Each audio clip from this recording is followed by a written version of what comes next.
And we're live. Good evening, everyone, and welcome. Yes, my name is ArrowFyre. Welcome back to Let's Talk Transformers number 16.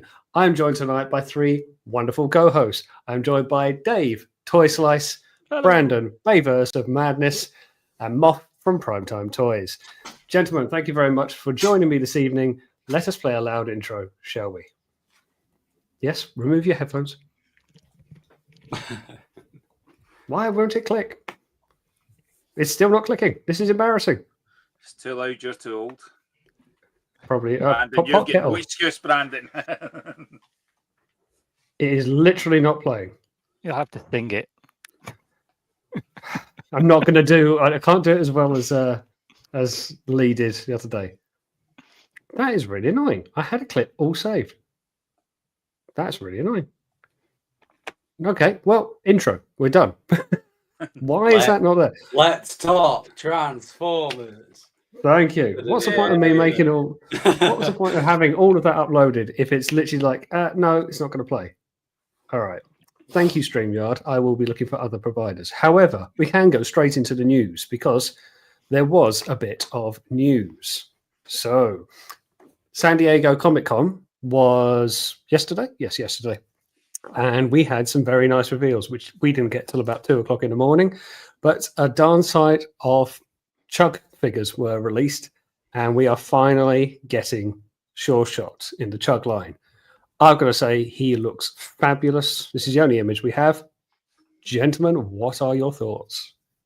Yeah, it's really nice, isn't it? The colours are lovely.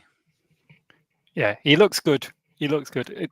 Apart from the gaps in the arms, he's probably one of the better figures that we've had. Like, he just looks nice and tidy in both modes, and the colours are great.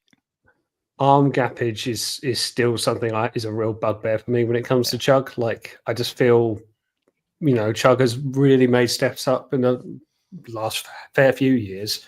When you see it, it's just a little bit disappointing. Like, I picked up Age of the Prime Silverbolt, and I liked how they did certain things like flipping the arm the other way, and it sort of hides some of the gappage. Like, there's clever ways to do it, but as you just see, like with the arm slightly outturned, you're like, oh yeah, there's the real estate that you can live in.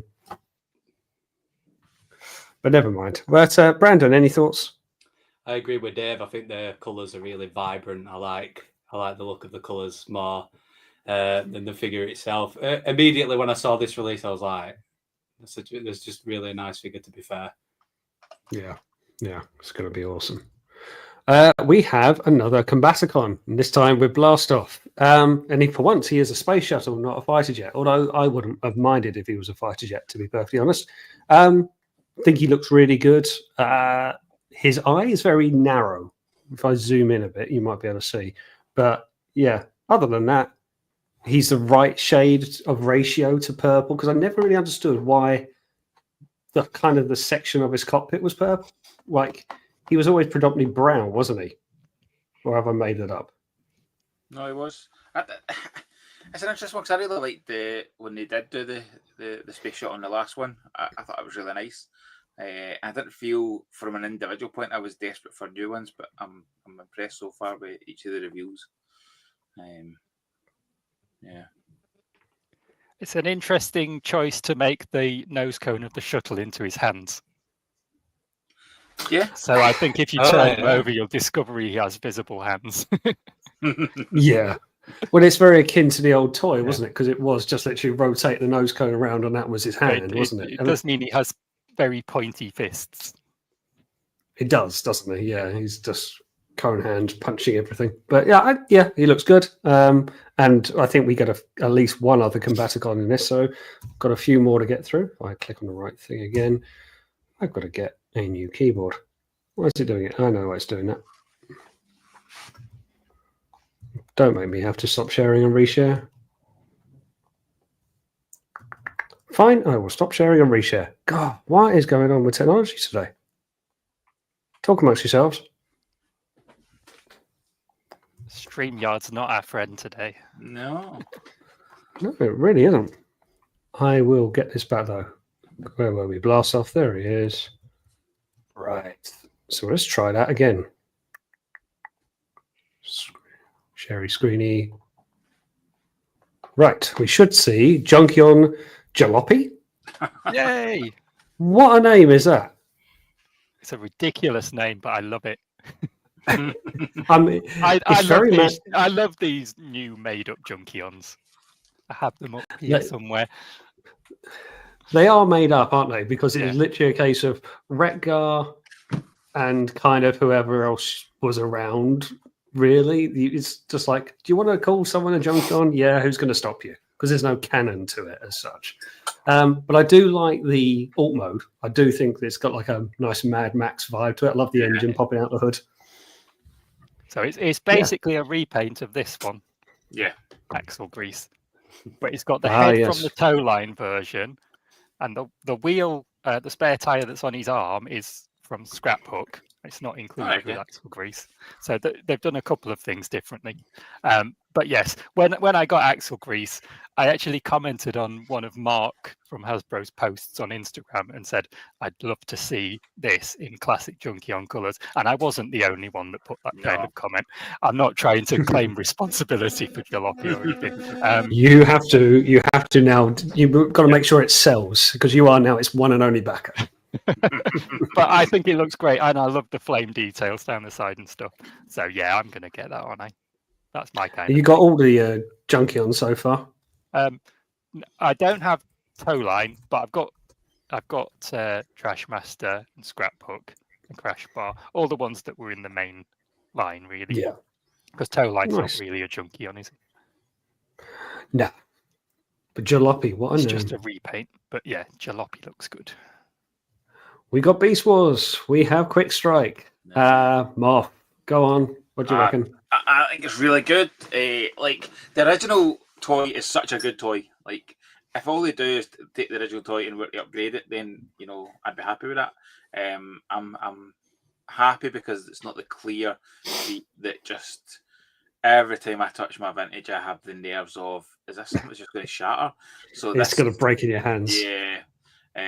So I'm really happy with this, and it does make me wonder. We talked just recently about the fact that we're getting the toys that we thought Transart were going out of the business. We're going to get our Depth Charge and Rampage third party.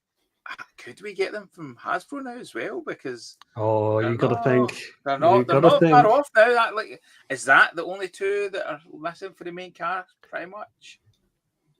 In terms of Chuck line, we've had Silver Bowl. We've had you're probably right. I think we've had most others of the season characters, but there's two commander classes ticked straight away, isn't it?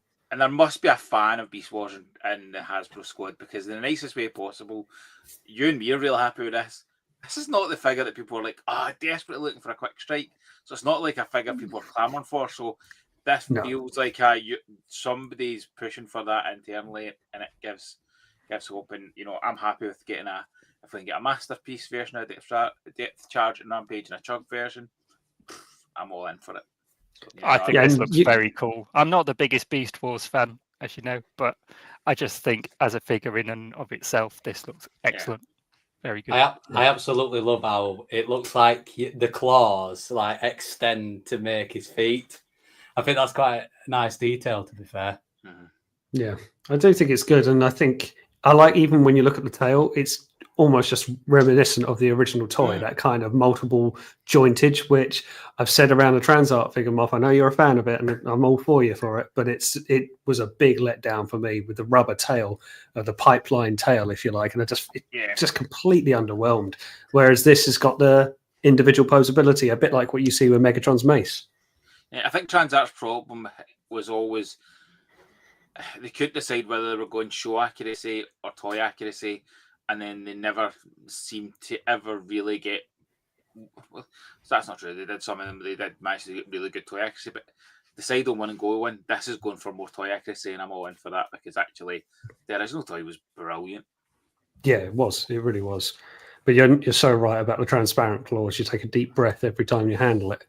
But it also goes to show that, what are they toys 30 years old? And those toys 30 years ago were at the level of what we're getting just now, that people are going, these are amazing. So see, these people who don't like Beast Wars, they're wrong. If you take anything away from this stream tonight, let it be that. So, Moving on, we have Deluxe Quintus Prime, one of the other primes now released. It's a squid, isn't it? Nah, I'm just, I don't know about anything else, but I'm out of them. I'm just like, I'm not feeling it at all. I'm not. Do you know what? The big bit is like, there's no media, there's nothing to sell me on why I care about this character. Why am I caring? Why am I buying this? Just because I need to complete 13 figures? Give me a story. Give me a oomph that backs up right now. But I've said before, like, this is the problem with this and Legacy before it. There was no accompanying media. So why do I care? But at least I can say with Megatronus and Onyx Prime, when I finally get my hands on it, they at least look like good figures. Yeah. I get that. This just looks like a merman or a mermaid. You know, Little Mermaid gone wrong. Brandon, anything in your mind on this? It looks like I could be wrong, but it looks like it's sharing a couple of aspects from the Transformers 1 Deluxe Quintesson, the one that came out for the movie. Looks like it's sharing a couple of... Yeah, I don't have the toy, but with what I could see, it does look like they're sharing a lot of... but I think it looks cool, personally. I think it does look cool. Unfortunately, with a lot of these figures, is because I don't collect Age of the Primes. It's one of those where if I see it in the store, I'm like, I really want you, but I can't get you because I've got no room. You're going to get all the others then as well, and you're committed to the 13, which I think some people... Yeah, if you're in for the primes, are you in for all 13? Or will you end up getting all 13 even if you just grab the odd one here and there? It doesn't become the completionist thing. Who knows? It's a Nips, funny any one, idea? this. But my first reaction when I saw this was it doesn't look like a Transformer. But I do I'm think with you on that. in and of itself, as a figure, I do think it looks quite cool. Will I buy it? Probably not. Unless it goes right down in price. Like, if I see it for a $5, maybe. Just to have a go. I think those days of chug figures for a $5 have gone, I'm afraid. Well, if no one buys it, you never know. Well, yeah, absolutely. But You're not going to find it in game anymore. Yeah, I probably won't end up with that. Back on the Combaticons, we have Voyager-size Brawl. Now, I didn't twig that at first. He's a Voyager. But I did see a line, actually, before we came online. This is going to be similar yet different engineering to Scrapper for the Constructicons. It's like somewhere around here, just by his armpit or so, there's pegs to allow for ankle tilt. I saw that. I spotted that as well. So yeah, it's a good point. I never twigged the Voyager until you said that. Okay. Yeah. No, I think it's going to be good because I think a deluxe Brawl would have looked quite piddly. You know, for a tank, he needs to look a little bit beefy. So putting him as a Voyager scale looks quite good. Having just had the Magic Square Masterpiece version, it's kind of all the Brawl I need. And now looking at this, thinking, yeah, it's just the same, but a bit smaller. I still might get it. Well, mind you, I am going to get it. I've got Vortex, so I will get it. But yeah, moving on. Voyager Retgar. This is animated Retgar. Yeah. No nipples, Dave. No nipples. I'm going to pass on this one. I've got my Retgar. I don't need another Retgar. No, he's definitely gone for the goofy face, hasn't he? Have you got the 86 one, Dave? Yes. Yeah, it's good. That's just the pride and joy. Nipples. Love him. I think the animated stuff's so difficult because, like, the original animated Retgar's such a good figure. Like, it's like almost like the Quick Strike. Does it really need an upgrade? And then this one, unlike the Quick Strike, it's went for a bit more realism in it, and it just, I think it loses the animated fun. Yeah. If I'm honest. Animated's definitely got its own style, and they're not really capturing that, are they? No, there's too much detail in this. It's such a clean style, isn't it? Like everything panels clean. This is lines and bits that just weren't partly animated. But wasn't it, I mean, I'm not the biggest animated fan, but wasn't it the Motor Master and Prime that came out and it kind of goes for the action hero Johnny Bravo kind of pose it like that? Yeah. Super high accentuated, small waist, all that kind of stuff. That over expansive stuff. For this, if it wasn't for the head, I wouldn't have said animated. I would have said it's just another Junkion. Agree. And that's the issue. Yeah. Yeah, you can stick another head on this, and it's just a generic junkin. I like the alt mode for what it's worth. But yeah, fair point. We have Voyager. I'm never going to get this name right. No matter how many times I say it. Amalgamous Prime. I think that's right. What on earth is this? Looks like something of an avatar or something. Was that the evolution of Johnny Five? That looks Oh, like God. Shockwave's head, Does a bit, doesn't it? Look at surrounded that. by some really weird stuff. Is this one of these? You know, you occasionally see like in the military when they're like droids or these like walking robots that you can't push over. That's what that looks like. Except it looks like it's about to fall over. It just Doesn't look appealing, in my opinion. It looks like a video game thing, doesn't it? Yeah. Titanfall. Is that like the game? Like, it looks a little bit like the robots in that. And again, back to the what? Other than if you're a completist, why are you buying it? I just don't. Why exactly? And it's like that, and it's not our job to work out why we're buying it. It's Hasbro's job to sell it to us, and they're not selling it. Like, there's no part of me sitting going, "I need to get this."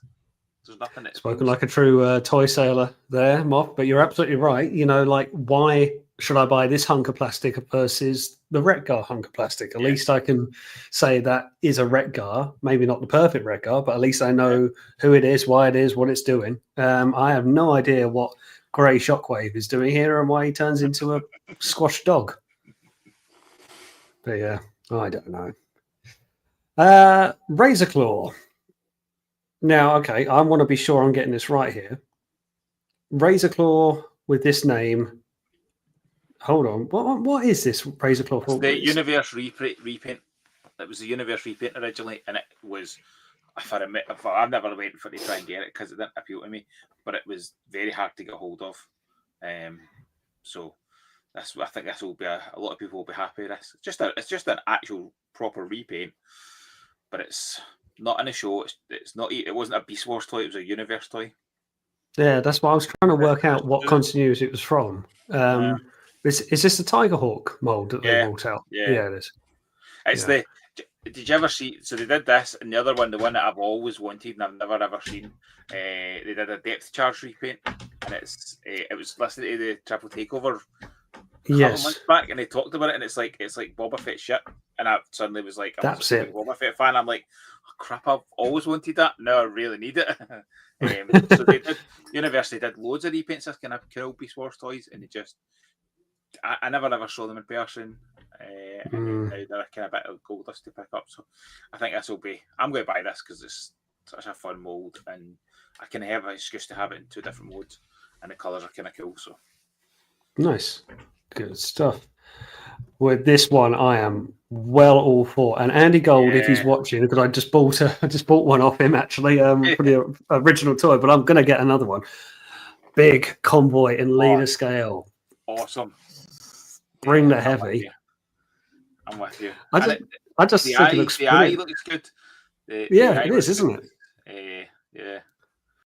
Posable nose. There's a wee bit that this pose one was, and I saw the pose one was. I don't know why. I went with is it Snuffleupagus? Or whatever it was. Just jumped in my head the first time I saw it, but no. Don't ruin this for me, Moff. Don't let me see this every time. I'm with you, mate. This is the one that excited me most of everything. Was this? I'm like, this looks awesome. The original toys were brilliant. Oh yeah, you wait till you get the repaints as well. You get the ice blue. Yeah, there's a lot to be had. Lovely. That the repaints of the original toy are gorgeous. So yeah, and we got enough of the Lio convoy doing that. So let's hope they do the same with the Red Convoy. No, I'm very happy with this one. Yeah, personally. We see render only of Commander class Onslaught. Looking good, looking stocky, but early days for what we're going to see. I like that they're showing renders a bit like third party do, a bit like you see from a Fans Toys or MMC. So nice way to promote. But it's got to be the same as what they've done with Motormaster and with Silverbolt. It's going to be with a combiner frame. So what's the frame going to be in conjunction with him? Yeah, secondary trailer, surely. It is, yeah. So it'll be interesting to see. I don't mind that. The way they're doing that. And I think the aerial bots look better than Menasor, and I thought Menasor was good. I'll be curious to see how this finishes up because I really like Bruticus, so I'm looking forward to it. Nice. Okay. We're coming to some good ones, which I'm going to get you more involved in soon, Dave and Brandon. But first things first, Transformers 1, which someone is sporting a shirt of tonight. Arachnid, which I keep mentioning. This was shown on the last Hasbro Pulse stream and looked bloody brilliant, albeit in a grayscale prototype. What are we thinking for this? Cool. Really cool. Good. Nice. I wish it just looks like it. Wish it could have had a little bit more paint on it. It would have been cool if they added some sort. In the movie, I believe the back of the head expands to reveal all the eyes. I think that would have been a nice touch to like break all the black that you see in or grey, whichever it is on this figure. So I think it definitely needs a little bit more paint. However, I do think this figure's fantastic. Yeah, we just had Drew say it in the chat as well. It's like brilliant engineering. It is, when you consider it's a lot of limbs and it's a lot of points and it folds up into a fairly compact jet. So that is pretty good. Yeah. Dave, any thoughts? It's not for me. Oh, don't be that guy. I don't want to poop all over Brandon's enthusiasm for it, but it's not one for me. Boo you. ever the pessimist. I'm just happy to hear Brandon excited for it. Well, you might get even more excited. We'll get there, don't you worry, we'll get there. But first things first, Transformers 5, whichever one that was, Barricade in a blue. The last night it's on the picture, mate. Like, see if you look at the shut up. If you can see it in the corner, Ian, it's right there. I will kick you both off the stream. I will do the stream on my own, and everyone's going to watch it. I mean, Dave was nice. You can leave Dave on.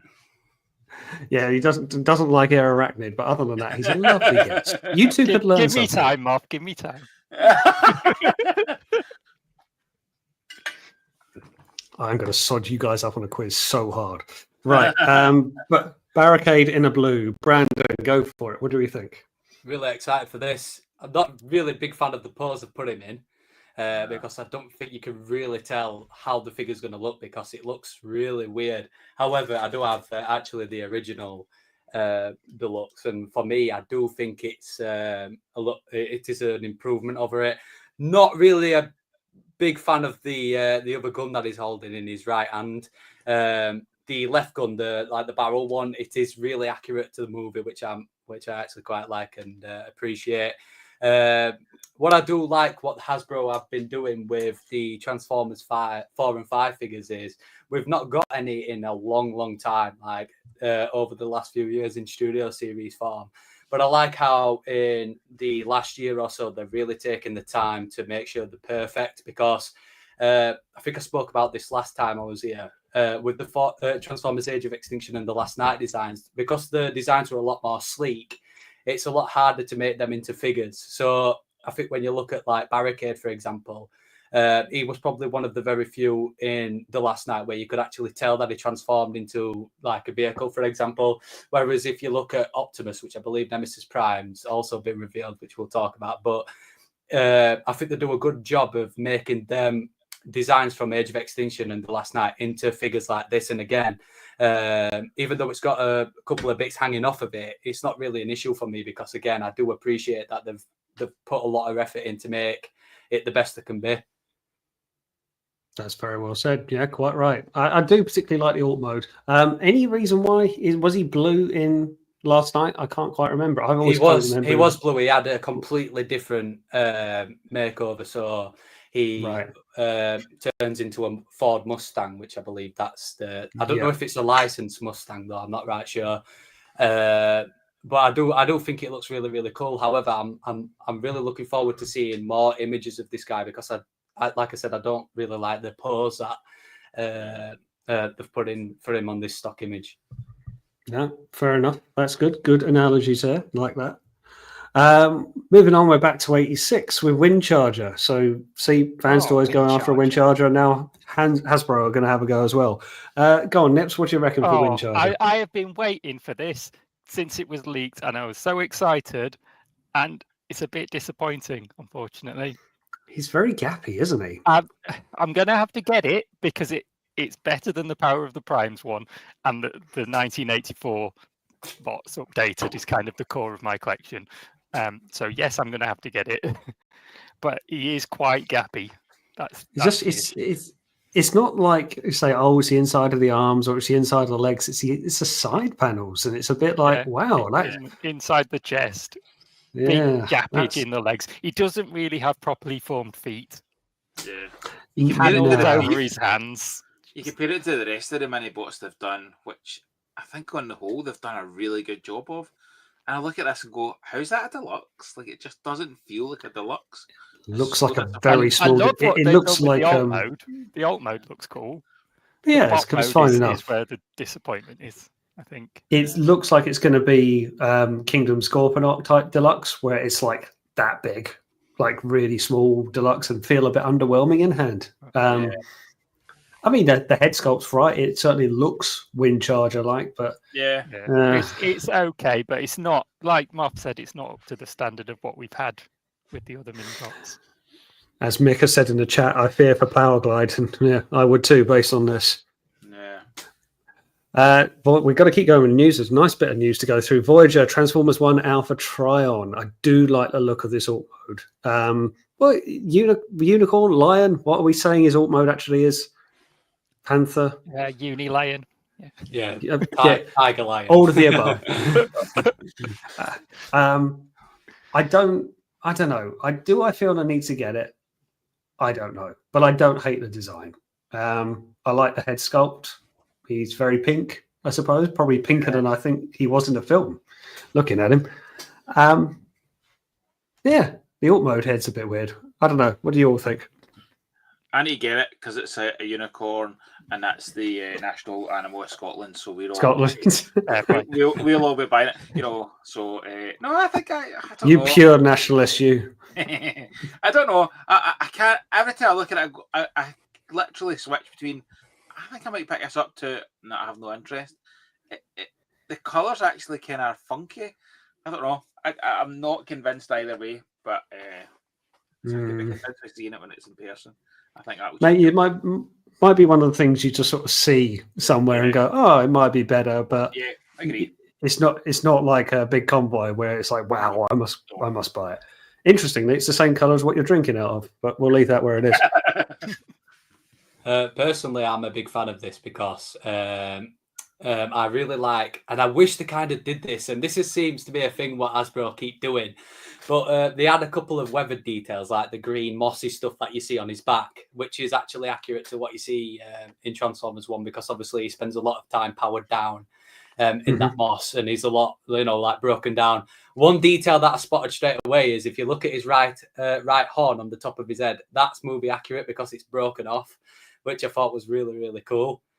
Oh, I see what on his yeah. So that was a cool detail, but I wish his shoulders had a lot more rubble, because I think I believe his shoulders were a big part of his design. Like, they were really buff, and they had a lot of like moss and debris on them. You know, he got really battered in Transformers 1, and I think they've done a good job in replicating that in the beast mode type thing, because you see a lot of it on his back. I just wish it were kind of replicated more in the robot, but I'm guessing we'll see more when more images come out, because yet again you can't really tell what's going on with the pose. No, we need to see actual physical movement, don't we? Yeah. But Voyager 86 Thundercracker. Now, I saw a load of people selling their 2-pack from Earthrise of Skywarp and Thundercracker. Okay, it looks better. I don't know. I'm still very happy with that from before, but they went up on the sale sites double quick. But I think this is going to sell like hotcakes. Nips, what do you reckon?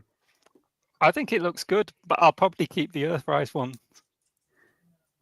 Those Earthrise sneakers are bloody brilliant. Yeah, they're good, and this looks a bit cleaner, but I think it loses a little bit of detail, because it's cartoon accurate.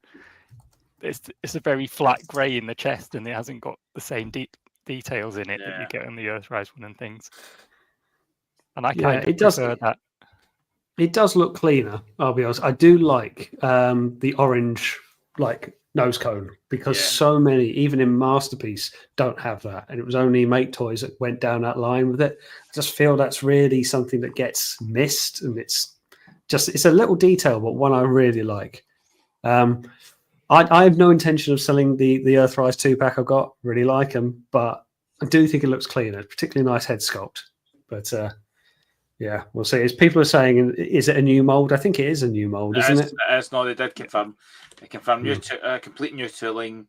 It's got a waist swivel. You can see in the feet, like the feet are much cleaner, like on the previous one. So I that aspect of, if you think of like where's all that going, I think the engineering in this is going to be incredible as well, because look at the Earthrise one, look at the amount of, not kibble, but the amount of extra bits that you can see on it. Where is that in this? How have they folded that away? So I am very curious about it. Do I need it? No.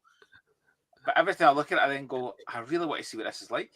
What experience? Do you know you make a really good point there, Moff. Do you know what I still think though? Still can't open the hands on the Voyager model. Yeah. There's still stuck hands. And it's just such a small detail that they could easily fix, surely. Yeah, it's all it is a pin, and then you have it on a hinge. And I feel like I'm being maybe a little bit pernickety about one minor point, but when you rightly say, look at all this, there's no gaps in this, not really. Maybe a tiny bit round his side, but not in the inside leg. It's very tidy, and you still got static hands. It's just, come on, Hasbro, move on from this. What I may do with this is wait until they do a Starscream with this mold and then get that. Because at the moment, I have the Siege Starscream and then the Skywarp and Thundercracker from Earthrise. Because I like having Starscream as a different mold.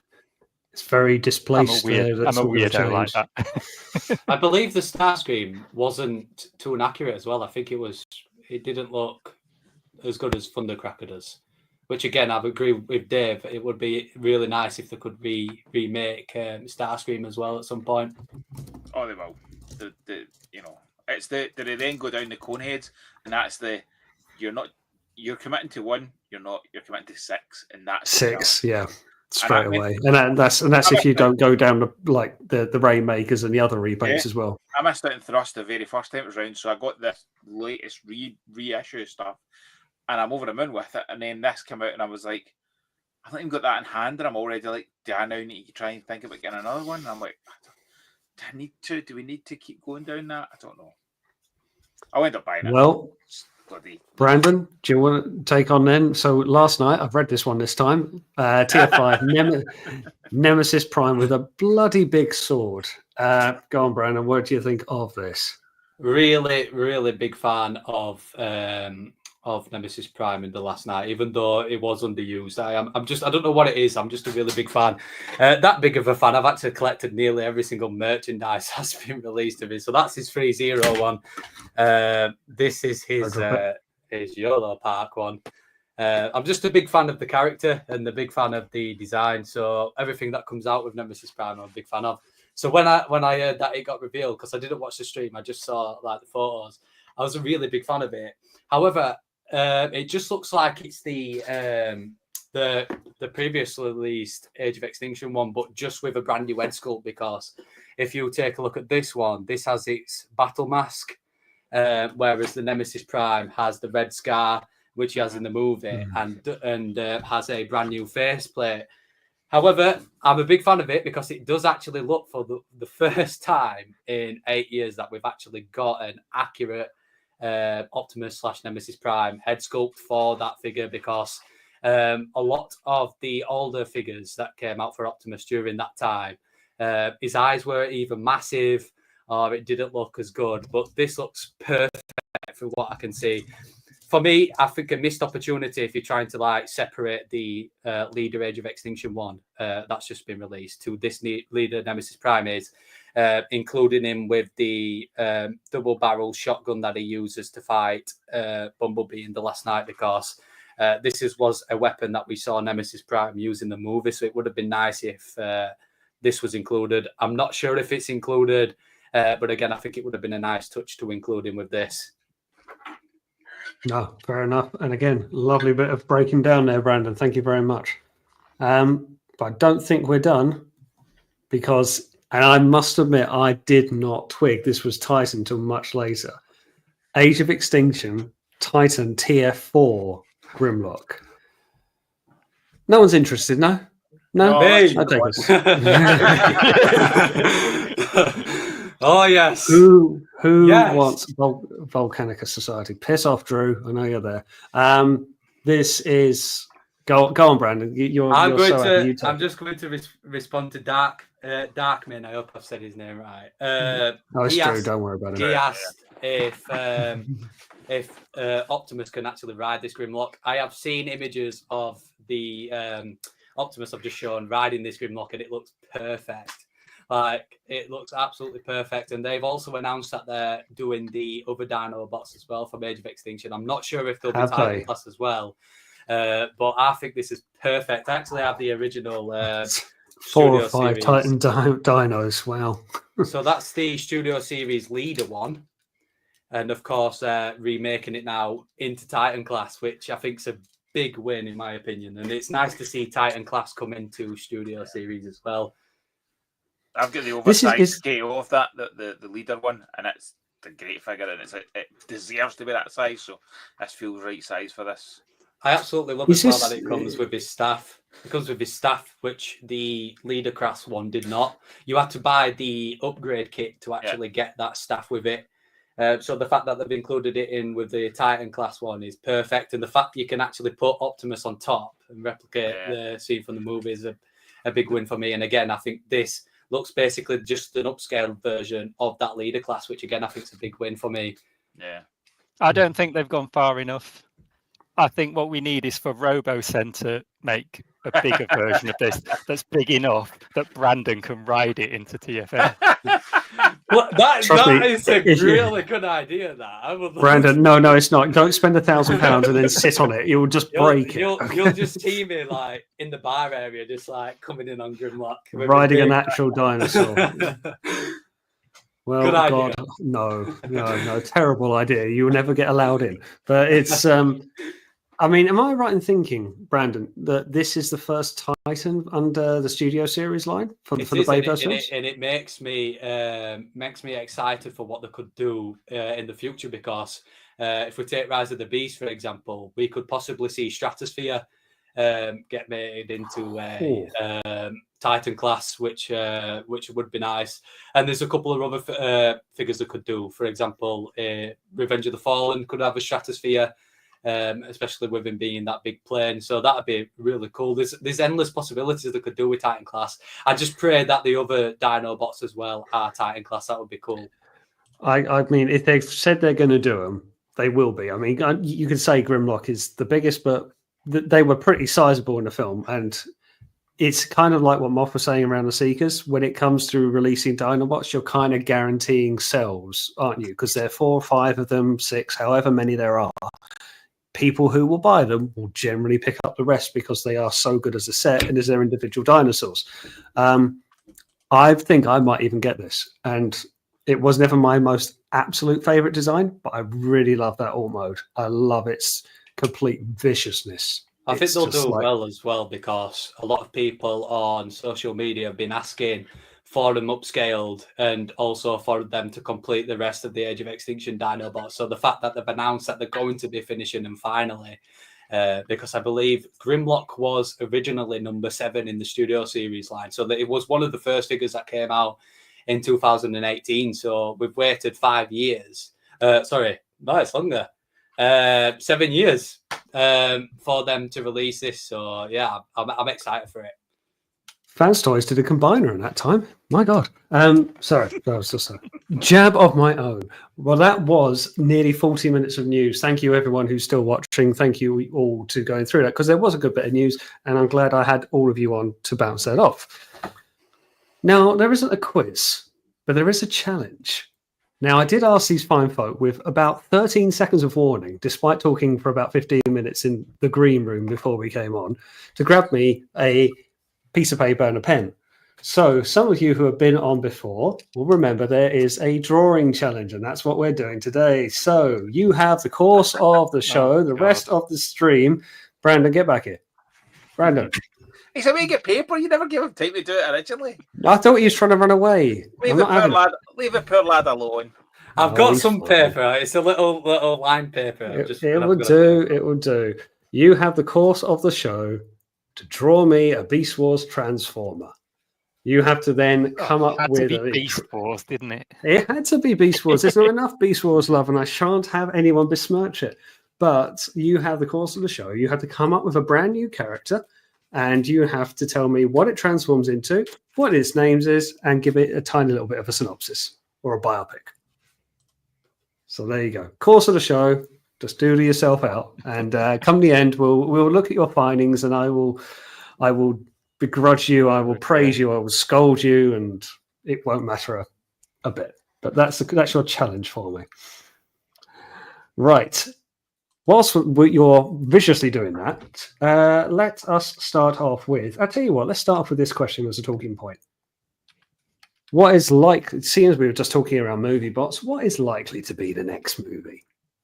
I'm going to say this as a point of, we know this topic has been discussed, but I do kind of want to expand on it as time has moved on. And there's a lot of talk of 20th anniversary of 2007. Michael Bay's coming back into the fold. So what are we thinking that the next Transformers film will be in the franchise in cinemas? I do think they'll go back to Bayverse. I think, forget what we think of the films in terms of how much we enjoyed them. Look at it from a company point of view. If you were to put your mortgage, if I said to each of yours, right, you need to put your house on the line, who are you going to back?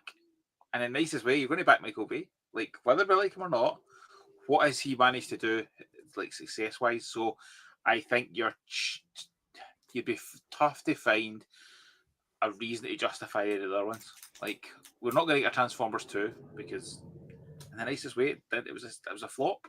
Much of a great film, it's a flop. If you want success, you're going back to Bayverse. That's the challenge. Okay, to that point then, I see what you're saying. Are we going to have Transformers 6, or is it going to be a reboot? I think it'll be a continuation, and I do think he'll bring back Shia LaBeouf. I think they'll go back to the beginning. I think they'll do a Transformers 6, but they'll maybe a soft reboot in with it. I don't know, but I think they'll go. We've tried different avenues. Let's go back, and if we're going to go back, let's go back proper. That's my gut. Okay, Nips, any thoughts? I think it's going to have Bumblebee in it. That's I mean, safe. The content is the reason why I brought you on, isn't it? But okay, well, do you think it's going to have anything more than just that Bumblebee? I think it's going to be more of the same, isn't it? But I'd like it to go in a completely different direction. I'd like it to be like a horror movie or a crime drama or something different. But it's just going to be a crash bang action movie, isn't it? Well, to the point that Moff made is quite right. It generated such a crazy amount of money and outside interest onto Transformers and I can see Shia LaBeouf coming back. I could see because reunions are very much, or sequels. Like, what was the headline I read today? There's going to be a sequel to Bend It Like Beckham. No, and I read it. Yeah, I read it today, and I'm thinking, and we got a Spinal Tap 2 coming out, which actually does look like a bit of fun. But massive gaps between original films, and who's to say it wouldn't be Transformers 6 and a continuation of? I can see two furiously scribbling heads going down there. Brandon, I'm going to interrupt you. Go on then. What do you think, in all likelihood, a next Transformers film will be? So I'll probably go on for a bit, but first of all, I haven't done to show my drawing. Oh, you can show it at the end. It's actually, what is that? Turtletron. Well, I can work out it's a turtle. It's a turtle and it transforms. So, like, the shell can be its backpack, so it's got some protection on its back. It can be a shell former. A shell former, yes, it could. What's his? Quite. What is it? Is a maximal Predacon? What is it going to be? I need to know a bit more. I'll have it as a maximal, but a little softy. Like it don't want to fight unless it necessarily has to. He's a pacifist. Okay, fine, fair enough. So Okay, I'll let you off. So my opinions on this, right? So I love how you quickly got the drawing challenge out of the way to talk about this, and just like I do not want to miss this topic. When we talk, I'm going to answer a couple of things what you guys have been talking about as well. So when you talk about Shia LaBeouf coming back, I'd give my left arm for him to come back. However, I don't think he ever would. And I know there's been obviously people online going, "Oh, I love Shia LaBeouf to come back." But after Dark of the Moon, Shia did say that he was done making Transformers films and that there was nowhere to take Sam's character. In my opinion, I think there was, especially if you saw the story of Age of Extinction. However, Shia LaBeouf actually did go off the rails in his personal life after the Transformers films. And he said in an interview that I watched from him on a podcast thing, he did say that he ran away from Hollywood as a whole and wanted to do things that he wanted to do. So like the Transformers films, he loved making them, but there wasn't serving him anything in his personal life. So like it was just making him like a bad person. So and he obviously got himself in trouble with the police and stuff in America, which is upsetting for me, especially as a massive fan of his character. But again, for Shia LaBeouf, it depends where he is in his personal life. If he wants to do one, then I would 100% have him back. However, because of what he said, not even a year, I think it was 2 years ago, the fact that he wasn't in that mental space to ever want to go back and do anything like as big as that, it's upsetting. But I'm really happy that he's found some sort, because I believe he's been through rehab and stuff like that to make himself a better person. And he seems to be like escaping that Hollywood side of sections, which obviously he said he wanted to escape from. So again, it is sad. I'd love for Shia LaBeouf to come back, but again, it depends what he wants as a person. Because if it was making him a bad person, if these films wasn't serving him anything for his personal life, that's on him, innit? You know, that's his choice if he wants to come back. Personally, if you just bring Matt Wahlberg back, Cade, and Laura Haddock, who plays Vivian, you could easily finish it off that way. Obviously, you could bring Simmons back, who of course played a big part in The Last Night, setting up the whole final battle and stuff. So there is ways you could do it without Shia LaBeouf. However, if I spoke about this in my video, if you want to cap it all off as a whole, bringing Shia LaBeouf back would be perfect. But again, because Shia LaBeouf has gone through a lot in his personal life and a lot in his personal struggles after Transformers Dark of the Moon, it depends what his headspace is really, and if he would like to do that. Yeah. No, I didn't know he went through as many troubles as he did. I do know he kind of went off the rails a bit. And that, you think Dark of the Moon, how long are we talking for Dark of the Moon? 2012? So the movie came out in 2011, but Shia LaBeouf was very vocal after Revenge of the Fallen, saying, of course, it wasn't a good movie. And then he said after Dark of the Moon, obviously Dark of the Moon was better. But he also said that he didn't want to do any more after that. Like, he enjoyed making them, but he felt like at the time there was nowhere to take. He was done. Yeah. There was nowhere to take Sam's character. Like, he said he liked the character, he liked doing it, but in terms of a story for him, he doesn't feel like he has any purpose to serve anymore. And then of course he went through a lot of personal struggles well after that, which is really sad. So. But it's looking likely that whether it's going to be a live action movie, it's probably going to be Michael Bay, because it generates the money, and it might, well, who knows? They may not go to Back to the Well. It may not be Chad. It may not be Sam. It may be a completely new character. So they've done that before. A couple of people have asked if Sam was killed off in The Last Night. You do see his photo in the Order of Witwicken's room. I'm going on my Bayverse knowledge here, I'm sorry. But you do see his photo in the Hall of Witwickens. I'm actually going to make a video on this. Personally, I do not believe he's dead. And a couple of reasons I believe of that is because I think you said that on your video not that long ago, didn't you? Sir Edmund Burton mentioned a few times that he is the last surviving member of Whitwickens. You actually still see Queen Elizabeth II in the Order of Whitwickens, who is still alive. Stephen Hawkins at the time was still alive. He also makes Simmons a member later on in the film. He's, of course, still alive. For me, if he is, and with them all, like, with it being a secret society thing, I think they are keeping Sam's identity a secret, or Edmund Burton is keeping Sam's whereabouts kind of on the back foot. Also, I believe Simmons got in contact to Anthony Hopkins' character through Sam, because there's a couple of things that I picked in the background of his study, and he has photos of stuff that you can only get if you're a Whitwickan. And of course, at the time of the film, Simmons is not a Whitwickan. So, and also, Sam didn't really protect the secret history of Transformers. The Transformers actually got more publicity while they were hanging around Sam. In Revenge of the Fallen, the whole Whitwickan thing was basically destroyed because the Fallen revealed the whole identity that Transformers have been living among humans for thousands of years. So realistically, do I think Sam is dead? No. Again, I'm going to make a big video of that. So I'm looking forward to that one. Nice one. Well explained as well. Okay, we'll move away from video. I can just hear the scribbling going down. And Ernest Moff is so serious as well.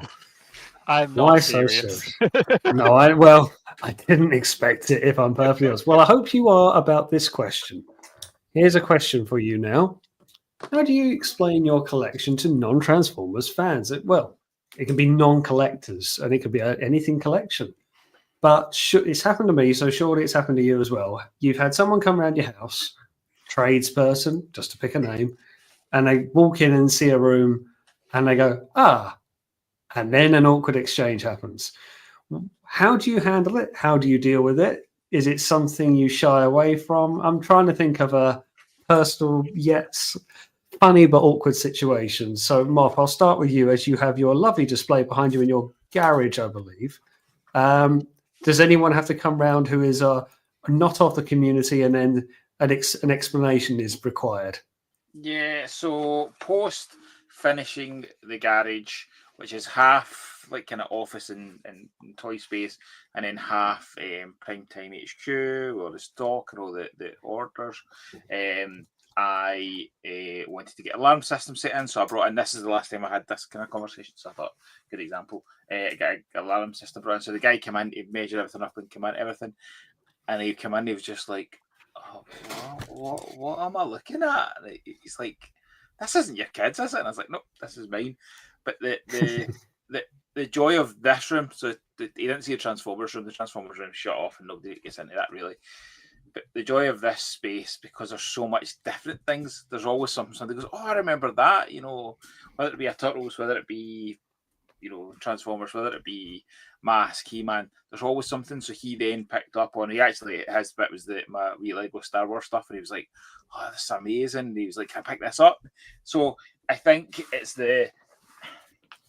if they has a love of something from their childhood, it's like when having that conversation with them, it's almost, for me, it's trying to kind of go, that's my thing. That's the bit that I enjoy, is connecting with that again and go back to it, and then I ask questions to them and go like, what did you like? What was your thing as a kid? And the thing is, everybody's got something they're geeky about. Like, everybody does. My brother used to say, I'm not a geek. And then there's a watch collection. And I'm like, you're a geek. You're just a geek in a totally different way. And it's just, everybody has their thing they geek out about. And it's saying, how do you connect with that? Yeah, I think it's happened a lot when someone says, if they see my collection, which is 100% Transformers, they go, oh, it wasn't Transformers for me, but it was Mask. And there is that kind of, as you say, it might not be Transformers, but it might be Turtles. But you'd be surprised. You get people around our ages, or even Brandon's age as well, it's not a stretch too far. There will be a thread that they can pull onto. Nips, have you had something like that as well? You had to No, do not some really. awkward explanation. Do you press the button? Does the entire wall flip down like some kind of hidden alcohol bar? This is my bedroom. I don't bring many people in. Ah, So, yeah. promises. My wife, obviously, but I don't even it's- like it's- Coldplay. And I bet they don't now either. No, it's happened to me when I had the house valued, and someone came around looking at the room and went, "Oh, Transformers, is it?" And I, yeah. And it got very awkward from there. So it was just something that we kind of had to do. Brandon, have you had to explain your collection to a non-fan? When you said about Dave's room and it opens the wall, so Dave's got the like Rise of the Beast ending, you know, like when he clicks that switch and then it just reveals the GI Joe headquarters in the back. That's a thought. Yeah, that's exactly what's behind it. Not just one Billy bookcase, is it? It's been quite. There was one that actually it was quite. A lot of people at work where I work actually know I collect Transformers, and it's quite funny how we see Transformers as this passion where different to how people see it. So some people might say it's all banter, of course, but people say, "Oh, you collect plastic toys, like you collect plastic toys," but when us four sat here now. That means a lot more to us than, of course, it would be for a lot of people. Sure. And there is actually who's a good friend of mine now. His name's Luke, and he's one of my best friends.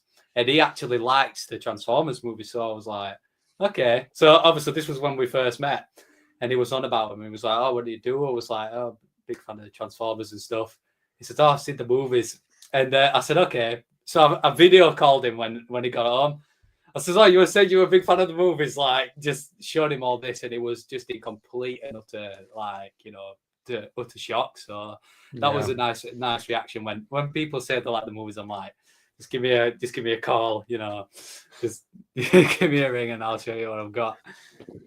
I have to be honest, and this plays into why I have this kind of pseudonym setup of ArrowFyre, different kind of setting. This isn't where I work and do my job of a day, because the amount of times I go on the calls, and if I had this as a backdrop, people would be saying something, and it's just conversations I'd rather not be having. It's not for a sense of not being proud, but as you said, Brandon, it's like, you collect plastic toys. Aren't you a bit too old for that? I've had that line before. Yeah, I've had it quite a few. Like, "Oh, you're 22 years old. Why are you collecting plastic toys?" I'm like, well, for me, folks say the same to me, No.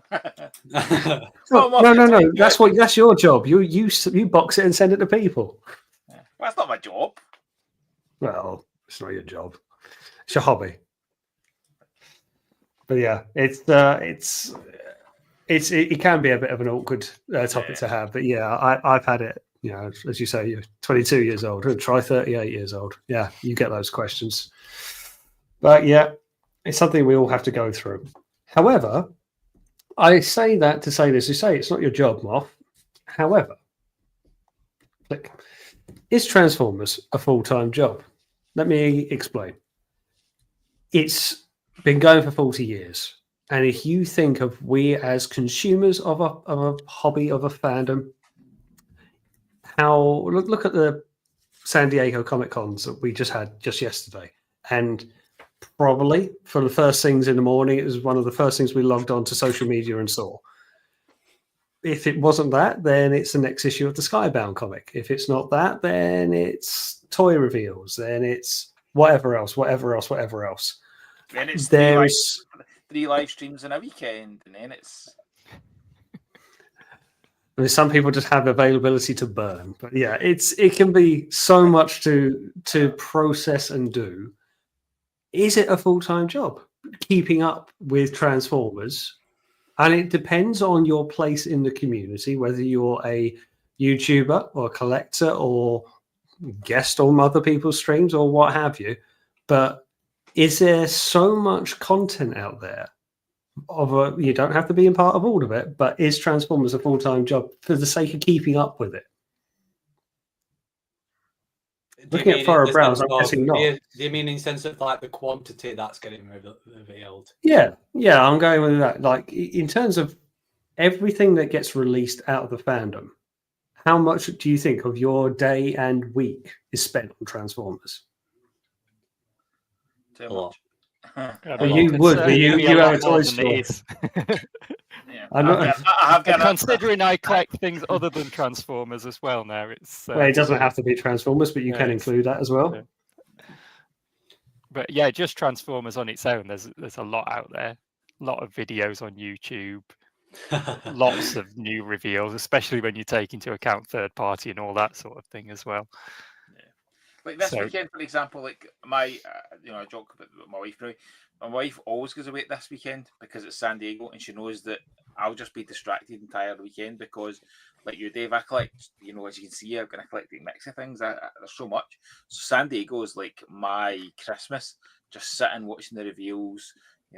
From Hasbro. From like my exciting one today was Trick or Treat Studios showcasing off the new Toxic Avenger figure. The new mask stuff getting revealed yesterday. So this is a weekend where it's like it does become a bit all encompassing, and it's like so she's always booked her week to go up to our mum's around San Diego because she knows it would be better for both of us. Because otherwise, I'd be like, I just want to go and sit and watch this. I want to go and see the reveals. I want to watch the panels. So it can be like it absolutely can be to try and keep into it. It's the how much is your hobby become part of your life, and there are points where it'll be more than others. Like this lead up to TFN, like I take a week off before TFN. You're right.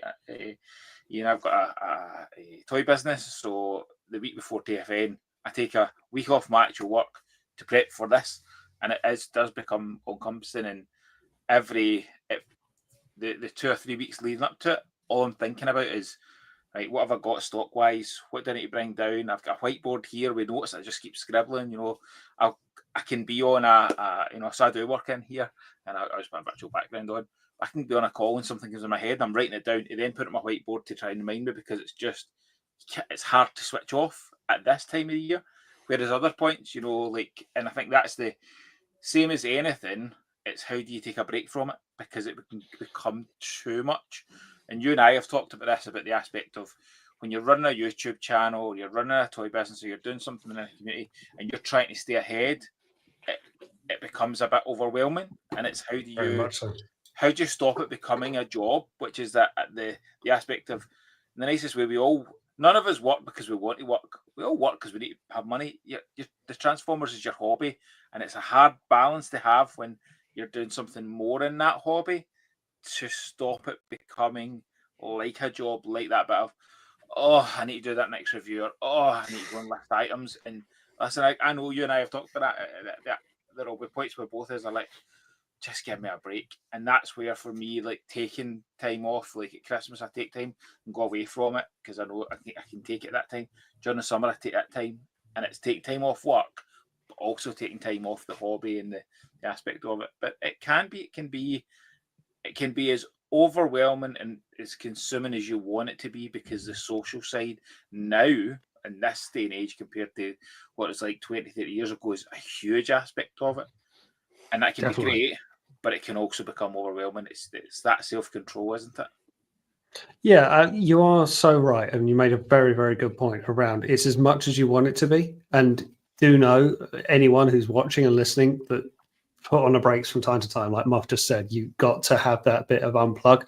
There will be times, and we know we're coming up to Sacred Christmas, TFN, if you like, the big gathering, and there's as big a UK Transformer weekend as there is, really, for time scale spent and prep leading up to it.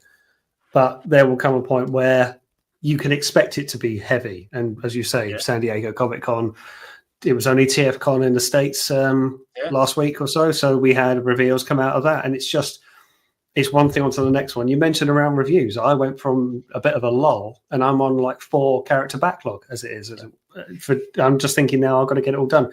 I was talking to Jamie not so long ago about it, and is saying that I can close my laptop at 4 or 5 o'clock, whatever. I can finish my day job, and then I go straight on the computer and I get working on the YouTube channel. So it's like another job, but it's as much. No one's forcing me. It's no gun to the head, but the amount of time and effort and keeping on top of it, depending on what you're doing in that fandom, in the community, can be, I think, getting to a full-time job because you're putting just as much effort into it as you would do to your job.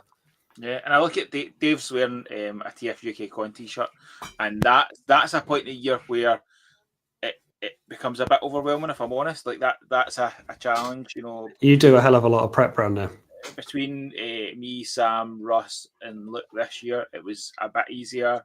And then we've got somebody else joined for next year. And I think, but it's a lot of prep and it's a lot of stress, and it's always on your, that I feel is always on my mind more in May than TFN is for August, in a totally different way, because you're responsible for people enjoying it, and that's a big bit. It's a lot of pressure. It's a different style of pressure. Like the toys, I don't really worry about are people going to enjoy the toys so much. I just need to make sure I've got a good variety of stuff. But the TF UK Con, it's like always, how can we up it? How can we up it? But on the opposite end, the reward is just so worth it, and it's making sure that, yes, okay, if you are coming home from your job or you're switching your laptop off and you're going to do it, is the reward you're getting from it. Because at your job, you get paid to do it. Like, you get up, you have to go to work, but they pay you as a, here you go, thank you very much for doing your job. If you're doing all this and you're not getting paid, there has to be a reward on the back of it that makes it worthwhile. And how do you make sure you've got that? Yeah, and I just want to piggyback what you've said there to the reward side of it, to what Mix just said in the chat. It's a very good point. Does it feel like a job, especially when you're getting stick from the Transformers community, example TFW, which can be energy sapping? I can say that I can answer that question. Yeah, I've had people jump on my videos, rightly and wrongly. You know, sometimes I get things wrong, and people like to point out to things that I've missed and whatever else.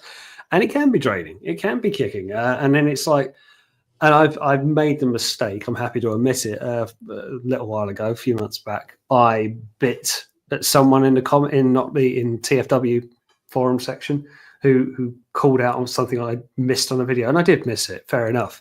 But when you're sitting there, putting the effort in, putting the time in for someone to pick on 1 second of a 25-minute video, it's like, and I'm annoyed with myself. I saw red, color of day top, and I just went, you know, and I was annoyed at it, but don't feel I was totally unjustified in my response. And someone gave me a bit of feedback on my video the other day, but phrased it really, really well and really constructively. It was things that I've missed, and I had, but put it in such a constructive way. I thought, there you go. That's how you do it. Yeah. There's ways and means to do it. So yes, Mick, it can be energy sapping, but that's just my side of the community. It's not everyone's going to experience it. I just try to make sure people have really low expectations of me when it comes to YouTube. Like I just do very poor quality videos and very infrequently. But you do them. You do them. I can't say you don't. What I would say, the one bit I'd like, and your show's a great example, right? So like, as you say, I run a toy business. That takes up a huge amount of time out with the work, and that takes up time away from the family. So then anything I do over and above that, I have to be very selective of what I do and when I do it. And there's only a handful of stuff I'll continually watch. A guy called ArrowFyre, I watch and listen to his stuff. And some guy. Some guy. Mainly because he always messages me, if you watch that shit, no, I'm looking. But like, he used to send me down stuff to review. Doesn't do that anymore. There's only the 2 years and the show guys that I'll actually make an effort to go and watch most of the time. And Russ, it's my friends that I'll go and make an effort to watch, because, you know, like this, like I love coming on doing these, because Ian, I text you, but how rare is it to actually speak to you? There's so much joy, and it's how much you're getting out of it. I never get to watch Toy You on a Sunday night, because my wife works to 7 o'clock on a Sunday. She comes in, and the last thing she wants me to be doing is, right, hi, I'm away going to watch the show. So like, it is being selective and making sure that you kind of find that balance. But, you know, like this aspect of this weekend, my family are away. And there's nothing I wanted to do more than come on to 3 different shows, Friday, Saturday, Sunday, because I get to talk to people I like about the stuff I love, and it's filling that bucket of fun up. It's the fun aspect of it. It is just making sure if you're spending a lot of time in it, that you're having fun with it. If you're not having fun with it, why are you doing it? Like, and that's Very true. Yeah. Is that In not all the aspect? seriousness, The older you get, the more you can become wise of that. Of actually, yeah, I think in all seriousness, that the reason I do YouTube at all is just as an extension of all the social media stuff, talking to people on Facebook and being in the chat on Transformers the Show and things like that. So it's not something I'm doing to try and get a big following or anything like that. It's just making a video and people can watch it and we can have a bit of a chat off the back of it, maybe. Yeah. You know? It can be easy to lose sight of that, but yeah. Okay, well, moving on then to milestones of it. Next year, 40 years of 86 and 10 years of TF Nation.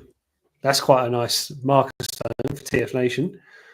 Quick question then. What do we think will be any kind of speciality for 40 years of the 1986 movie? The famous cinema flop that was, but beloved by fans, as you can say for Transformers 1, sadly.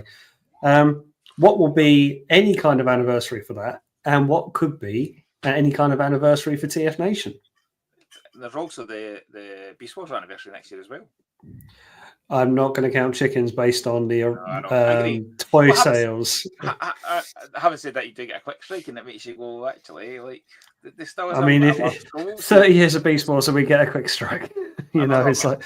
There's still I know what you mean. From my love. The 86 one, clearly the studio series is pushing that way. My big hope is they put the movie, they find a way to put the movie back out in the cinema. Apparently, there's a rights issue in the UK, and that's why we've never had it. Hear that. Yeah, because there's like some films that they can show quite happily, and then there's apparently some they can't, and it's like, oh, so that's a thing, is it?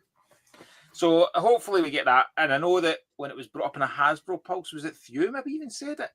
Thew or Six, so somebody said it to them in one of their streams, and they were like, "Oh, we didn't know you had that issue. Let us work on it." So I'm hoping for that. You know, we obviously got the cool novelty fact of getting the kind of first couple of episodes in the cinema last year, but getting an 86 movie in the cinema next year would be pretty special. For me, if I could get that happening, I would make an effort to try and get to go see it with friends. Like if it was a case of flying down to London and having a couple of days and seeing folk and doing stuff, because I think that's what would make it special.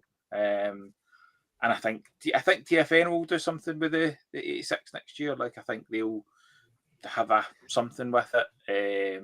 10 years of TFN, will they mark their own anniversary? I don't know. But it's just mad to think.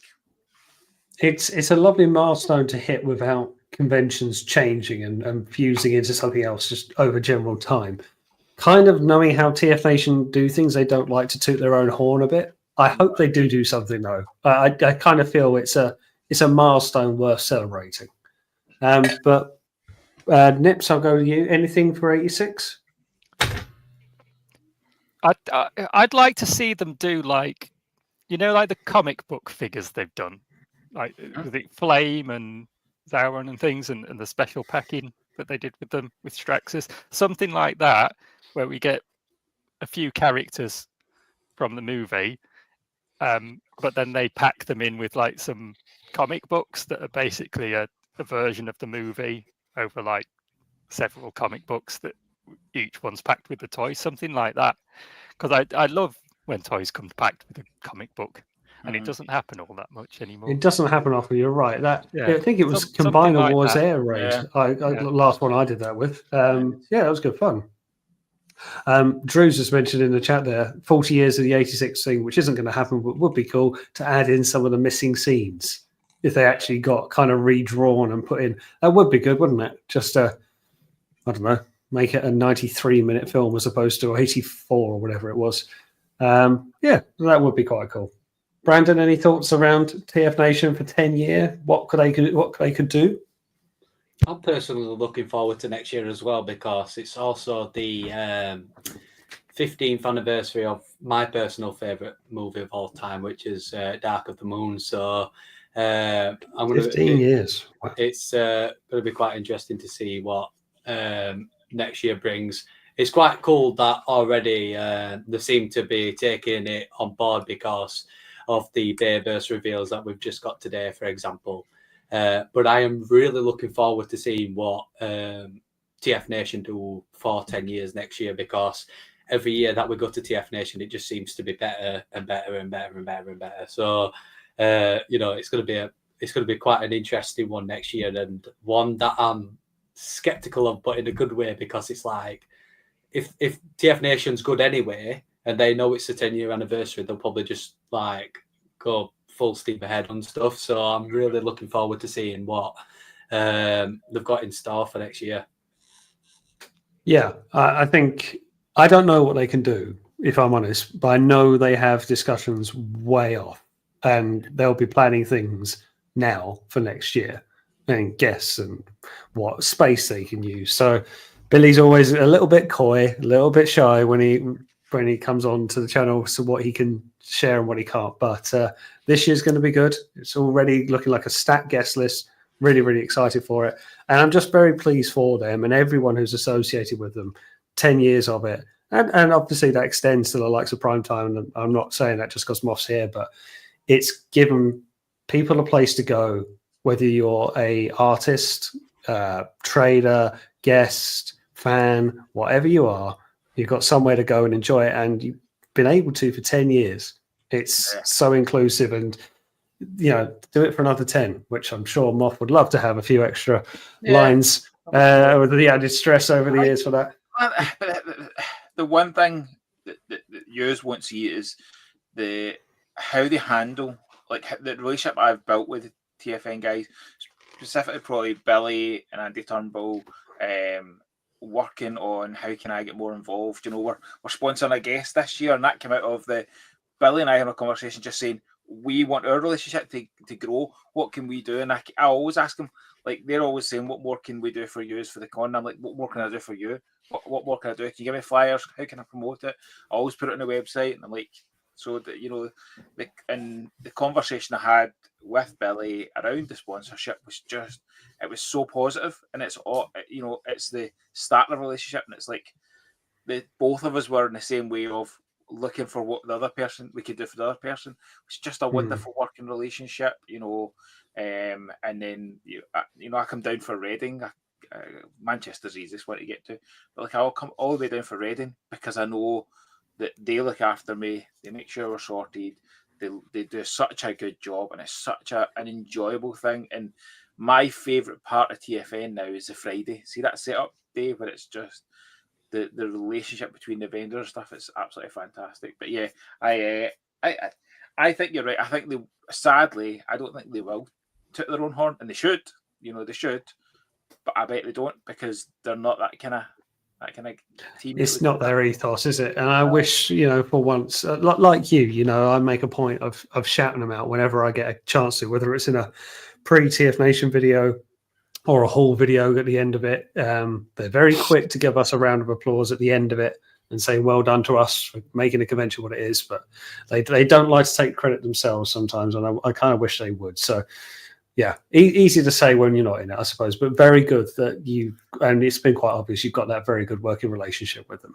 Can I give you one more thing for the 86? Of course you can. Right, so I'll tell you what something, right? So if you'd asked me about this at the beginning of last year, what I'm about to say would never have come into my mind, never have been a possibility. Missing Link has thrown us up an opportunity, because they're giving us a G1 RC that never happened. G1 Unicron. Like, can you imagine 18 months ago thinking that a G1 Unicron was a possibility? Nobody thought that. And suddenly, are you thinking particularly the round blue and yellow prototype? Looks like Dr. Robotnik. That's what they've done with the RC. They've taken that original RC. Yeah, true. Made it look like that. So actually, like, Missing Link's my favourite part of Transformers. I think it's the most clever, and it's just wonderful. And the fact that we can be sitting here and saying there's a possibility that they'll do a G1 Unicron release next year, blows my mind and just makes me so excited for the franchise, because it's like nothing really is off the table. So that's my hope. I think I love Unicron. Unicron's one of my favourite things to own. I collect blooming Unicrons, which is a terrible thing to collect. But a G1 Unicron would just be out of this world. So No, that's a good shout. I mean, I'll go and piggyback on that a little bit. If you're going to do that, can we have the concept of rails, please, in a Titan? Yeah. But the problem with that is that that's out with TFN folk. I don't think AMD really has the. You know, we all on that Saturday night love that and would absolutely jump on it. But I don't think if you just read that script, you're going to have that same feeling. The way you need to kind of work closely with TFN for it. But Hasbro, please, there's a gold mine there you would not believe. TFN need to make a plush rails next year. That's what they should do for the plush. God, that would sell, wouldn't it? You see them all over the bar. I would buy it. You would, wouldn't you? Yeah. Okay, so one of the final topics that I've got then for discussions. What toys, it doesn't have to be Transformers, what toy did you think you would never get, but you did? And I'm going to say this because I picked up one recently. I'll go into what it is in a minute, but it's one of those ones where you think, I'm never going to get this in a million years. I've missed my chance. They only made 3 of them in the world and 3 have been purchased. So there's not going to be any more, but you've managed to get it. What would be yours in any toy line that you like? How about it? I've talked loads, so I'll let somebody else go. Don't make me pick on you. Come on, Brandon. Mine was probably the Earthrise Runabout. Just because it was Earthrise hard. That is hard to get. Did I see that up on today on eBay for like £54 as well? Yeah, someone put that on Facebook. Yeah, I think I saw that. Yeah, but it was just one of those very limited release, and I just happened to see on Facebook at one point In Demand Toys put up a post to say we've got this available now, and I jumped on, ordered it, got it obviously. 5 minutes later, it was out of stock again. It was one of those just being in the right place at the right time. But that was such a hard figure to get hold of. It really was. And I don't think you'll find them now. Like, it's not like it's been re-released under a wave, is it? You've really just got to find them. If you do find them, I've seen them go for £300 before now. Stupid money. Okay, so you got that, Brandon. Anything for you? I've got a few in mind. Big shout out to Guzzy. But one of the figures I never thought I'd ever get was this Winter Wonderfest RC. Very rare, if you know your figures. I think I remember you getting that. Yeah, this was limited to 1,000 pieces. This came out in 2008 Wonderfest, and again, it's rare because it's limited to 1,000 pieces. Now, I actually did a swap for a sealed one. So Guzzy, of course, collects Fembots, and I had the loose version. Does he? And How many? And he had the loose version. I had the loose version, and he had the sealed. So we did a swap because obviously I collect sealed stuff. He collects loose, so that was really nice. And it's one figure that is actually in its own separate area because of just how valuable it is. One thing I never thought I'd be able to, and again, like Moff was on about earlier, big shout out to work for this because it pays me wages and stuff. But stuff like this Nemesis Prime, never thought I'd get it. Something that's extremely accurate and something I'm very grateful for. And one thing I'm just appreciated with what I've got in general is just this collection that I've got, all together. I never thought I'd have a collection as big as this to show for the movies that I love so much. So never in a million years when I was very young, everybody has a pipe dream of wanting to collect everything, blah, blah, blah. And the fact that I'm basically on the way to doing that, it's like a dream come true, really. So in the question of what toys do you think you'd never get but did, it'd be everything that I've got. Because again, big fan of them. As I think everybody knows. I think we might have heard once or twice. Once or twice it's been mentioned. Yeah, no, nice. And I see what you mean. It's well, keep going. Your collecting journey is somewhat young, but you've done very well with what you've amassed so far. Yeah, this what spends a lot of time on my videos in the background is nothing compared to what I've actually got. So it's just, it comes a lot with finance side as well when you're wanting to display things properly with what I'm doing. So in time, it'll all look amazing, I'm sure, but it's all like a waiting game and a time game, which I think a lot of people know when it comes to collecting anyway. So yeah, absolutely. I'll go next with my quick one. There was one I never thought I'd get, and I did, which was a little while ago now. It was Make Toys Howling Meteor, their version of a third-party Starscream. It was good. It was everyone's choice of a Starscream for a while. I missed the boat. I wasn't going to pay some of the prices, and I finally got it for a reasonable price. And then it didn't matter because Defamation Space came out, and then now you just throw them out the window. So, but that was one I kind of thought I'd never get. I thought I missed the boat on that. To a bit of a lesser degree, as some of you might know, I like Predacons, and Predaking hasn't come up too often, but it's there. I foolishly purchased about 2 or 3 years ago, maybe 3 years ago now, 4/5 of the Predacons, the Power of the Prime Predaking set. There's a few pieces in it from Capel, and it was missing Rampage. And I thought, I don't mind, I'll find him easy enough. Could I find him? No. I thought, this is silly. I've got 4/5 of a combiner team. I'll never sell it, missing this member. But there was a KO version, not quite an oversized, but it was Wei Zhang, if I remember, did it with their Sabretooth, which was their Rampage. But it was, Wei Zhang have long gone bust, and you can't find them, or you find them on very dodgy sites, Primetime Toys, but you find them around making sure you're listening. But I did find him, and it cost a grand total of £16. It really wasn't expensive, but the availability, much like Dave was saying, was just so slim, particularly when a company's gone out of business. For a very odd choice character like Rampage, what arm bot of Predaking, not exactly a torso bot, not a key figure necessarily.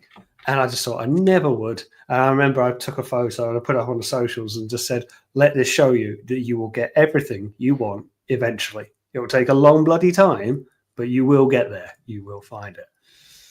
Go on, Moff. What do you reckon for you? Can I give a couple? I've got a couple. Of course you can.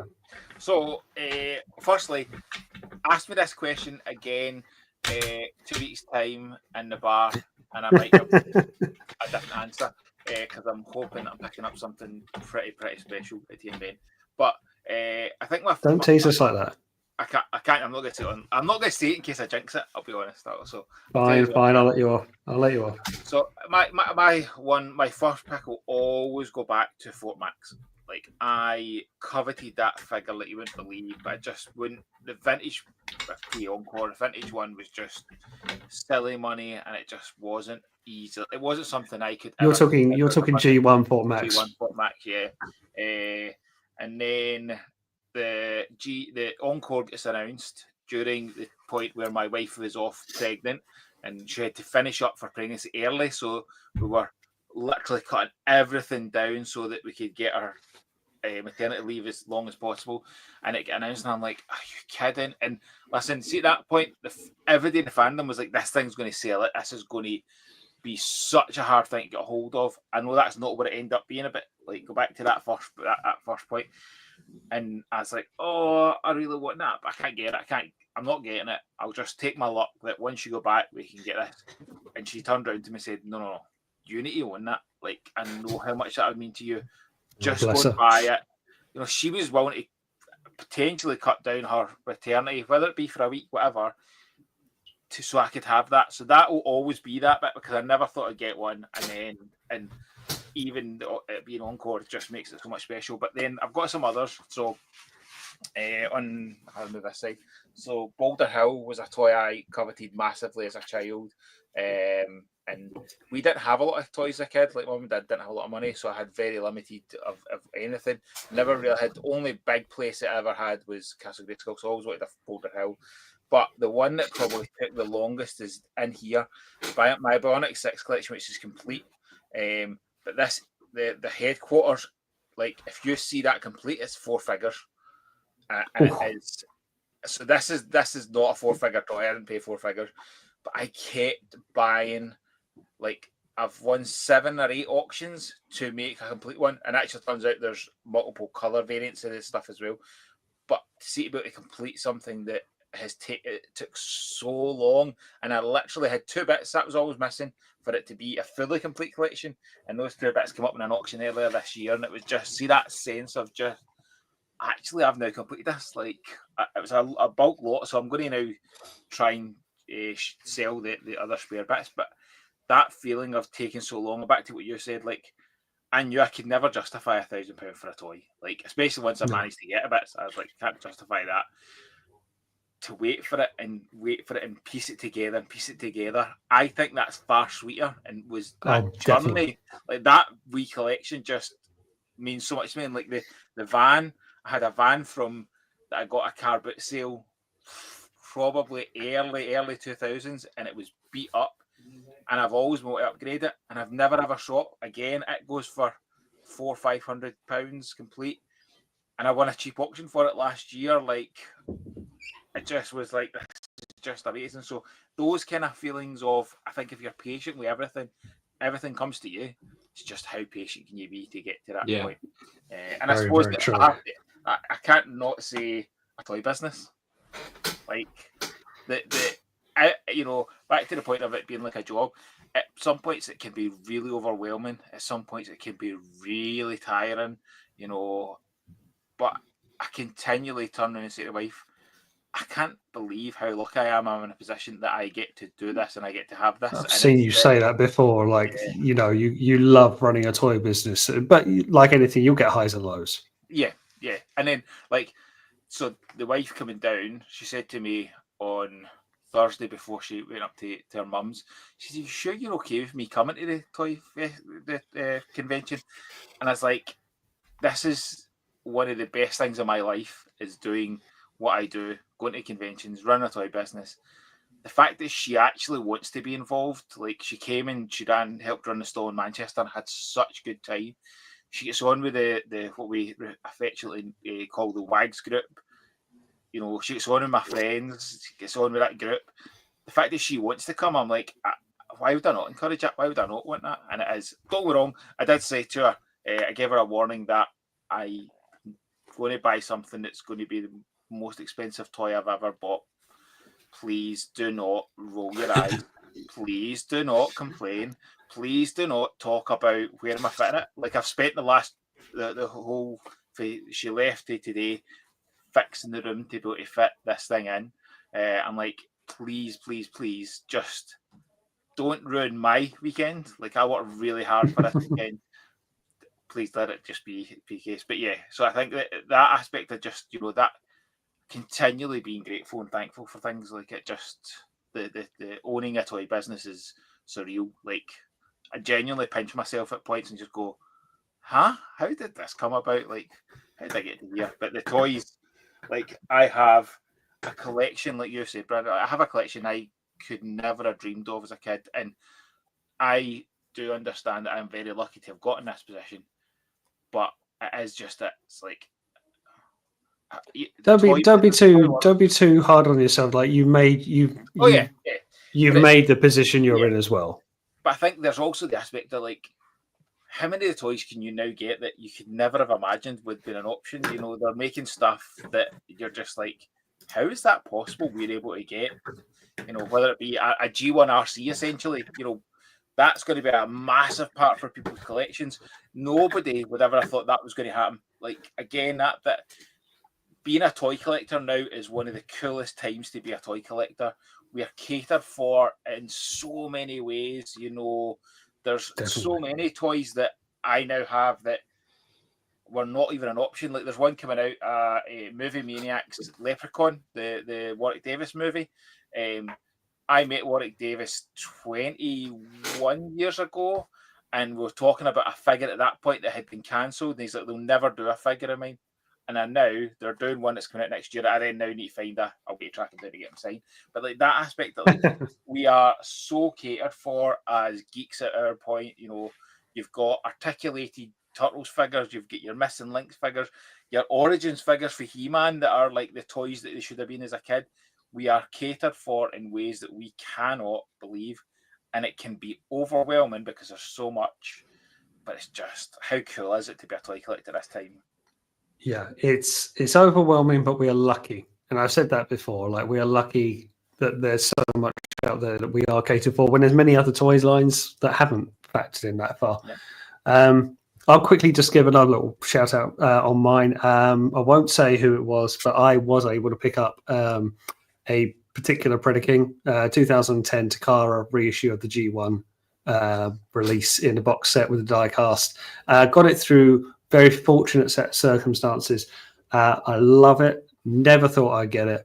I thought I'd have to pay a pretty penny for it, but the fact I got it off a friend means all a lot more. I do really love it. And he sits just about there, give or take. I can look through the darkness and I know where they all are. I was thinking your friend sits there at He will never leave this house again. Daylight is something you will forego now. But there we go. Right, we are back to the quiz or drawing challenge thing. I've got to actually come up with a segment for this. Show your workings, people, and I want to have a little bit more than just a scribble of a turtle, please. So, Nips, let's go with you first. Oh, sorry. Apologies. I have gone with this. This is Bunny on a junkie on that turns into a rabbit. That's cool. like How that. you've done the That has rabbit hair. He has posable nipples, which are the style of carrot stalk. Of course he does. There you go. What? Okay, so the head's hanging. Are we looking front on? Yes. So the rabbit head forms the crotch.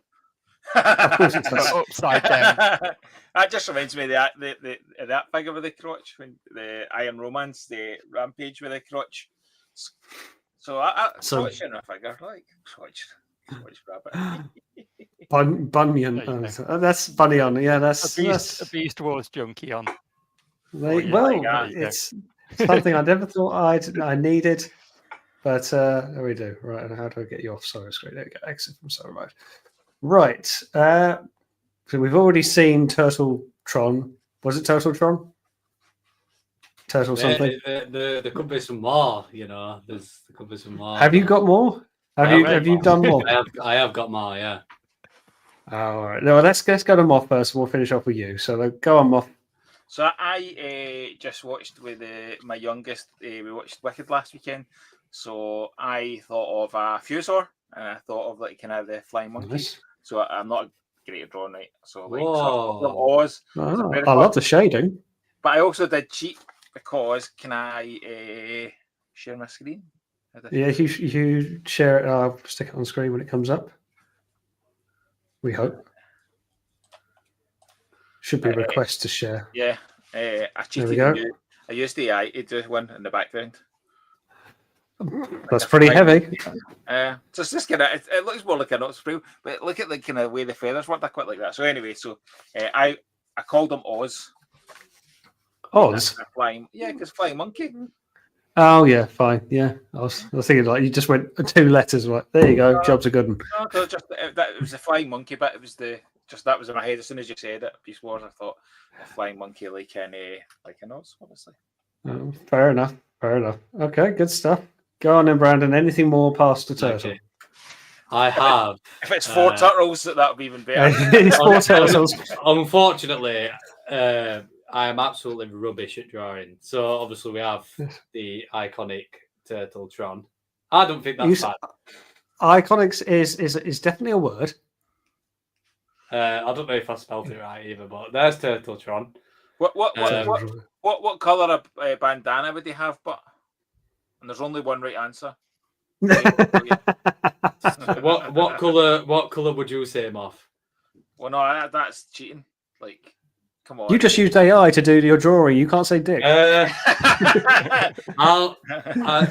So orange, purple.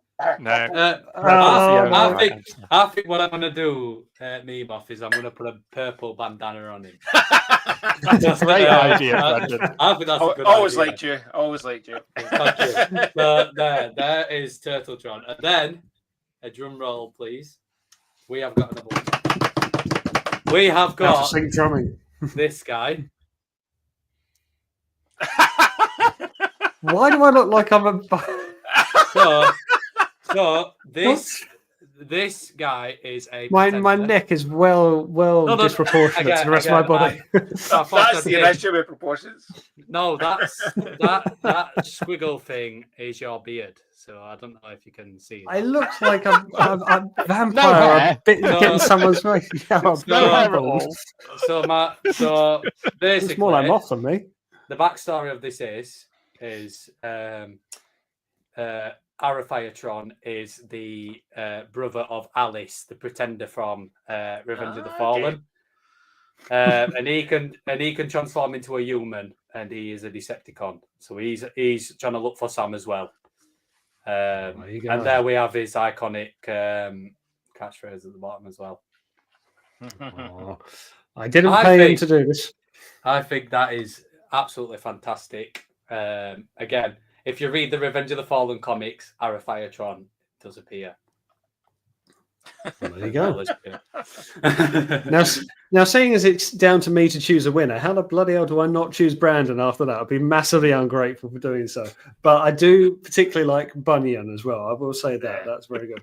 Everyone everybody's quite and I think the good drawings as well. Mine's absolutely rubbish. I've literally drawn a circle and 4 sticks. At least you didn't go to ChatGPT for yours. At least you did stick to pin. What do you mean? Whoa! I mean, yeah, that's cool. All right. That's cool. Look at the shades. I did that first and then made it better. Why does it remind me from Harvey from South Park? He's walking around on his arms. I never got around to it. I never been good drawing a leg, so I just stopped at that point. I appreciate half the effort that you put in.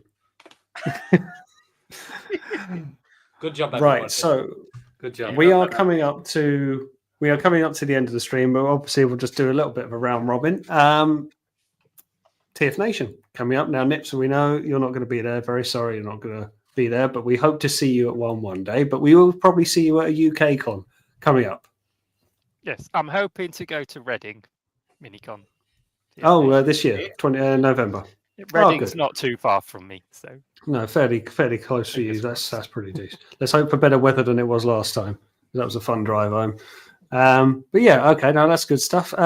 Where can the people find a certain Toyslice and a certain Lily? Well, you can find Toyslice on YouTube. I haven't made a video for a few months now, but I will start making them at some point. You can also find me on the Blue Sky and on Instagram, where I do silly photos of my toys. But tomorrow night, Lee, who you've mentioned, he is Lee, and myself will be doing our live stream, which is called Toy Me, Toy You. And if you search for Toy Me, Toy You with no spaces on YouTube, you'll find us there. And it's our 1 year anniversary tomorrow. So tomorrow night at 8 p.m. live, we will be joined by Mr. Moff, who is on every stream now. He's everywhere. and by Transformers the Show guys, Paul and Andy and Pete, who will be joining us for that. And we'll be having a quiz, amongst other things, and talking about lots of toy news, I'm sure. I hope so as well. Now, congratulations on doing 1 year. That's a nice milestone under your belt. Thank you very much for having me on just the other week as well. So that's good. You've got a nice bunch of guests coming on there and Moff. So yeah, that should be good. Nice one. Brandon, you will be attending TF Nation, won't you? I will be attending. Yeah, I'll be on myself this time. Unfortunately, Josh, who I normally go with, isn't going, but I am really looking forward to this year. Really looking forward to this year. There's a lot of things I want to get from Trader Hall. I'm going to be meeting Sophie and Miles as well. And I'm really pleased about that. Yeah, I'm really looking forward to the weekend. Again, it's going to be a bit weird, obviously. I've got the last two that I've been to. I've gone with my friends, so it's going to be a different dynamic being on myself. So, but I'm looking forward to it. Really looking forward to it, and I'm looking forward to seeing everybody again. So, no, good stuff. I was actually going to say, because TF Nation did show this earlier today, but they are going to have representation from the Transformers store in Battersea, South London. That's going to be at TF Nation. And I think that is such a good point if you can do it. I'm not sure how they're going to set it up, but for people who say don't necessarily live near London, who haven't been able to see the toy store for what it is, or travel all the way down to do so, can now get a flavour of it. So someone like yourself, Brandon, who doesn't exactly live round the corner from it, you will be able to see what it is. And Moff and I have been there, and it's really good fun, really good place to go and see. I've planned with Russ at some point to eventually go down, but again, like you say, I live about 4 or 5 hours away from the store, unfortunately. So that's the only reason I haven't gone. I have planned to go again, as mentioned. Me and Russ have been talking about eventually be going down and spending a full day down there, which I'm looking forward to doing. And I'm looking forward to getting the taste at TF Nation, because, like you said, they did announce that they're going to be there. So I'm looking forward to that.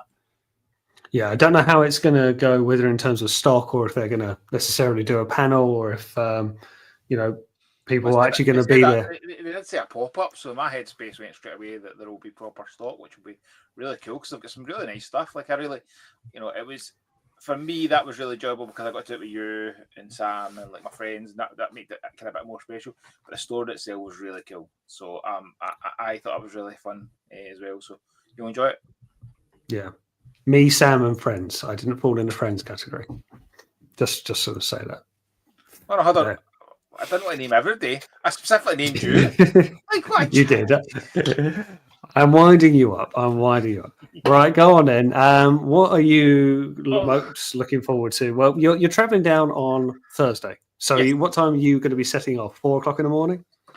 No. I'd say if I could, I probably would. No, I collect the van at 8 o'clock. And then I've got 2 stops to fill the van, and then drive down, pick up Looking, arrive in probably 4 or 5-ish, empty the van, and then relax. The Thursday nights probably the night I feel the most relaxed, because there's nothing else I can do. It's done.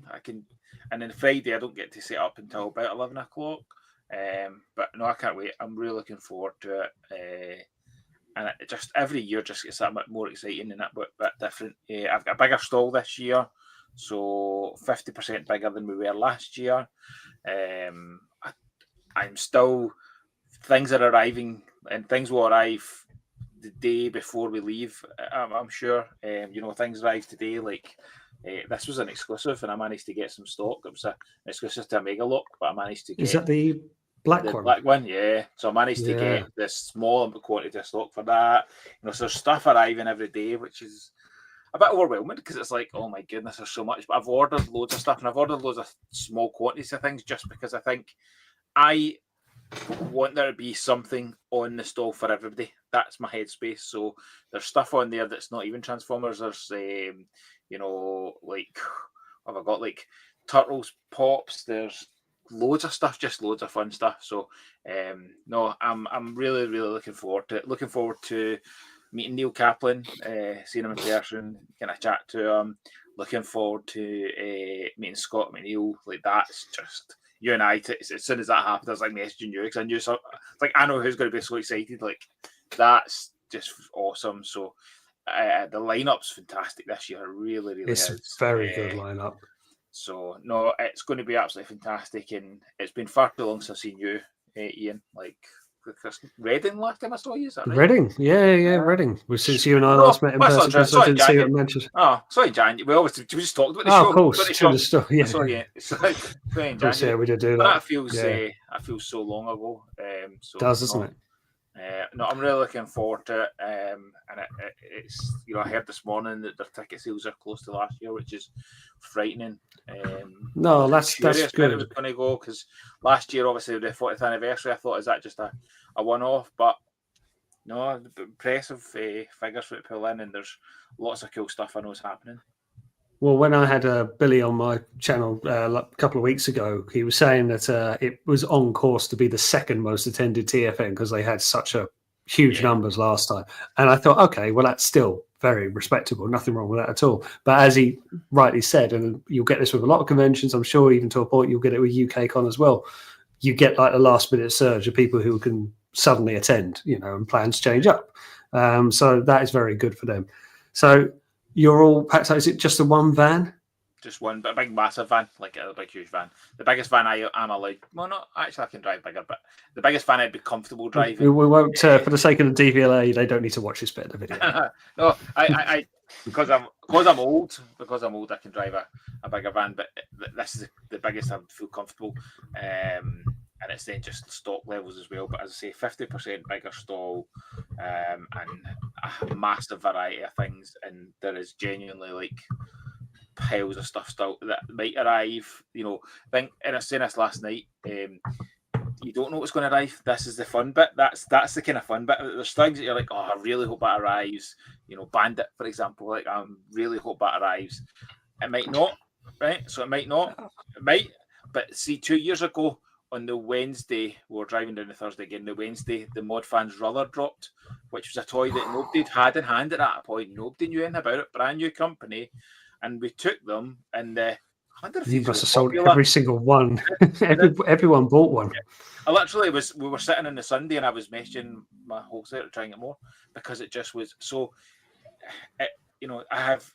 That's the fun bit. You don't know what's going to be popular. The YOLO Parks that year as well flew off. So that last year was blockies at the convention. That's the fun bit of TFN. You don't know what's going to be the big hit, and it's just fun to watch that and fun to experience it, fun to see it from the other side of the table, but fun to also get that joy. And then, what are you going to get? Like, what toys are we all hoping to get? What we're hoping to see? Like, can't wait, cannot wait. And just one final question: are you obviously your good wife is helping? Is anyone else helping you on the stall? You get Paddy. So I've got Paddy, Simon, and Greg are with me. That's our core staff.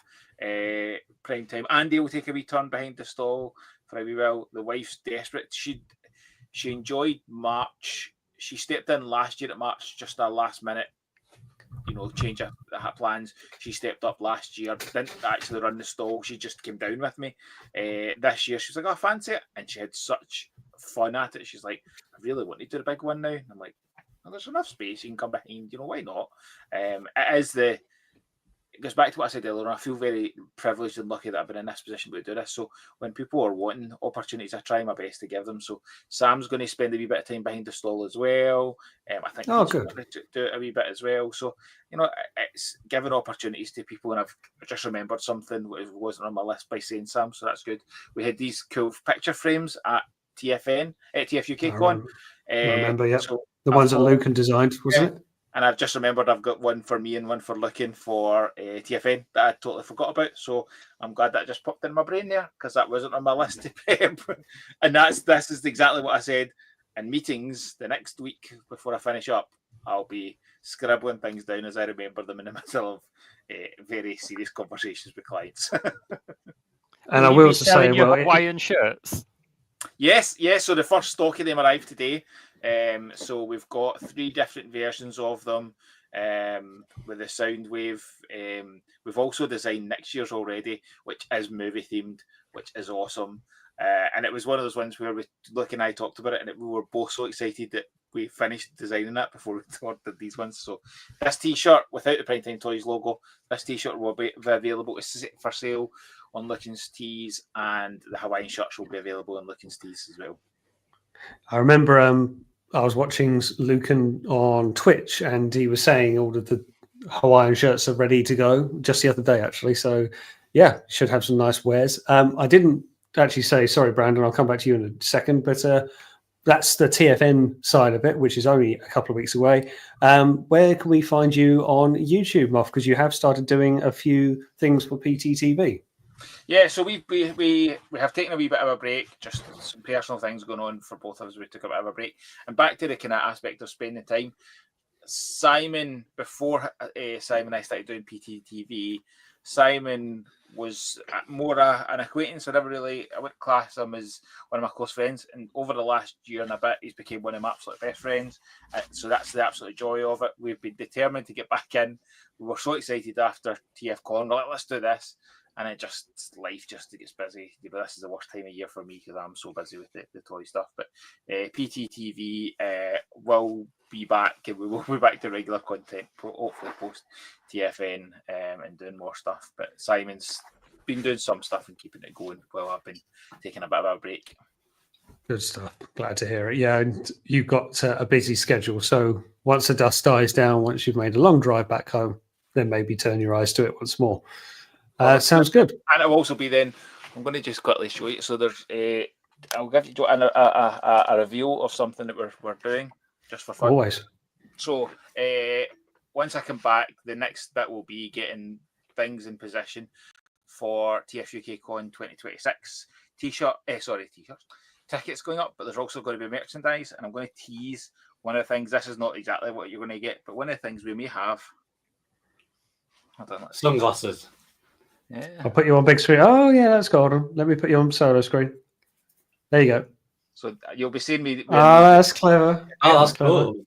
That's clever. Look forward to getting TFUK Con sunglasses for the glorious sunshine that it will be next May. So our merch and tickets will go up. Ticket sales start 1st October and merch pre-order start. And there's some other really fun things we're prepping for that, which we can't reveal. Oh, okay, sounds very interesting. And we'll overlook the irony of a Scotsman wearing sunglasses, but there you go. What can you say? Had to get it in. No, well done, mate. 3 days a year, then it's worth it. 3 is worth it. Of course it is. And the convertible cars as well. Brandon, we'll finish off then. Sorry, I missed over when we came to you before. Your YouTube, where can the good people find you? You can find me on YouTube as my name right here, Bayverse of Madness. Hold on. There we go. Left a bit. You can find me on YouTube as Bayverse of Madness. I talk all things about, of course, the Bayverse, the first 5 movies, from everything to collections, the movies in general, theories. I've got some book reviews coming out where we'll be diving into what things are canon and what things are not within the books. So I'm looking forward to that. I've got a video coming out either tomorrow or Monday. We'll be starting to display the last night stuff. And then just before TF Nation, I've got a big video coming out where we will be completing the last night deluxe class collection. So I'm looking forward to that. And hopefully in between then, I'm going to be first time ever looking at blockies. So I'm looking forward to looking at them. It's a slippery slope. Do take it from to me. you too, Brandon. It is literally my first. I got these at TF Nation Minicon in Manchester, and I have yet to open them. So again, everything will be like authentic when I do take a look at these eventually. So I'm really looking forward because again, they look cool. I've seen a couple of videos on them. I saw Russ's videos as well, and again, I'm looking forward to cracking these open. And I'm hoping blockies can do. I'm hoping blockies can dive into more Bayverse stuff because that'll be cool. Yeah, good stuff. There is a lot that they're doing, be it from Shatterglass to IDW to, well, interestingly, they haven't done much Beast Wars, so get on that, blockies. But they've done a lot, and there will be more. So yes, it's a very slippery slope, Brandon. I hope you enjoy sliding down to the bottom. I saw that's as good as ever. I wanted to. I think the Battersea store, they've got it on pre-order. But they have an exclusive Bumblebee, and it's like a gold one from Rise of the Beasts. Ooh, maybe they'll have that in the pop-up. What? Yes, in TF Nation, they could bring it there. You have to have a look. Damn it! That's what I'm thinking of. My money's gone already. Yeah, this is how he gets you, by the way. This is what Moff does. This is why he's a good friend. It's not, but you're in the circle. You're in the circle. No, that's my money gone. That's my money gone. If they've got it when they're setting up on Friday, I'll let you know so you can kind of prep yourself for it. Oh, nice one. Thank you, Muff. I appreciate that. You're welcome. He's all the tricks of the trade. That is good. Will you be doing, Brandon, your recap of TFM? Because I remember watching one of your first videos. Was the first UK con that I attended. I saw your roundup of it and how much of a good time you had, and you did that with TFNs before. Will we have a traveling to and videos of and kind of your whole collection come the end? So last year I did a before TF Nation. Do you know like what I wanted from TF Nation? Didn't get anything I wanted in the video, so I don't think I'm going to do that again, because I remember when I spoke to Andy from Transformers the Show, he was talking about how it's different, you know, like every year. So like I remember when I went the other year for the first time, I saw a load of Legends class figures in like a box, like a load of sealed ones for like a £5. And I was like, oh my God. And I remember at the time, I wasn't really looking for those at the time. Whereas last year I was, but unfortunately none of them was there. So I think this year I've gone with I'm going to take like a big budget with me, walk in and kind of like, if I see something that I want, like, you know, grab it. So like I said, there's a lot of things that I want, but I'm not going to specifically say that I want this, and this, because it might not be there. So I don't think I'm going to be doing a pre-TF Nation video, but I am going to do a TF Nation vlog. So, Nice. And then if the haul's big, like it was last year and the year before, I'll probably make a separate video on that, because the video of TF Nation is quite big as it is, because people like the fact that I show the convention as much as I can, while trying to enjoy it myself for those who can't go. So that's nice to know. So I'm going to try and do that again, try and get as much as I can Cool. on video. And I'm looking forward to as well getting my email at some point to get my poster signed. It's literally there. My Age of Extinction poster signed from Sophie and Miles. I'll get that displayed as well at some point. Nice one. I'm sure you will, mate. Looking Okay, forward to it. well, that's great for this evening. We'll call it there. Gentlemen, thank you very much for coming on and joining me this evening. Thank you, everyone, to watching. If you are at TF Nation, we will see you there. If not, we will see you on the next one. End the stream. Where's my mouse? There it is. End the stream.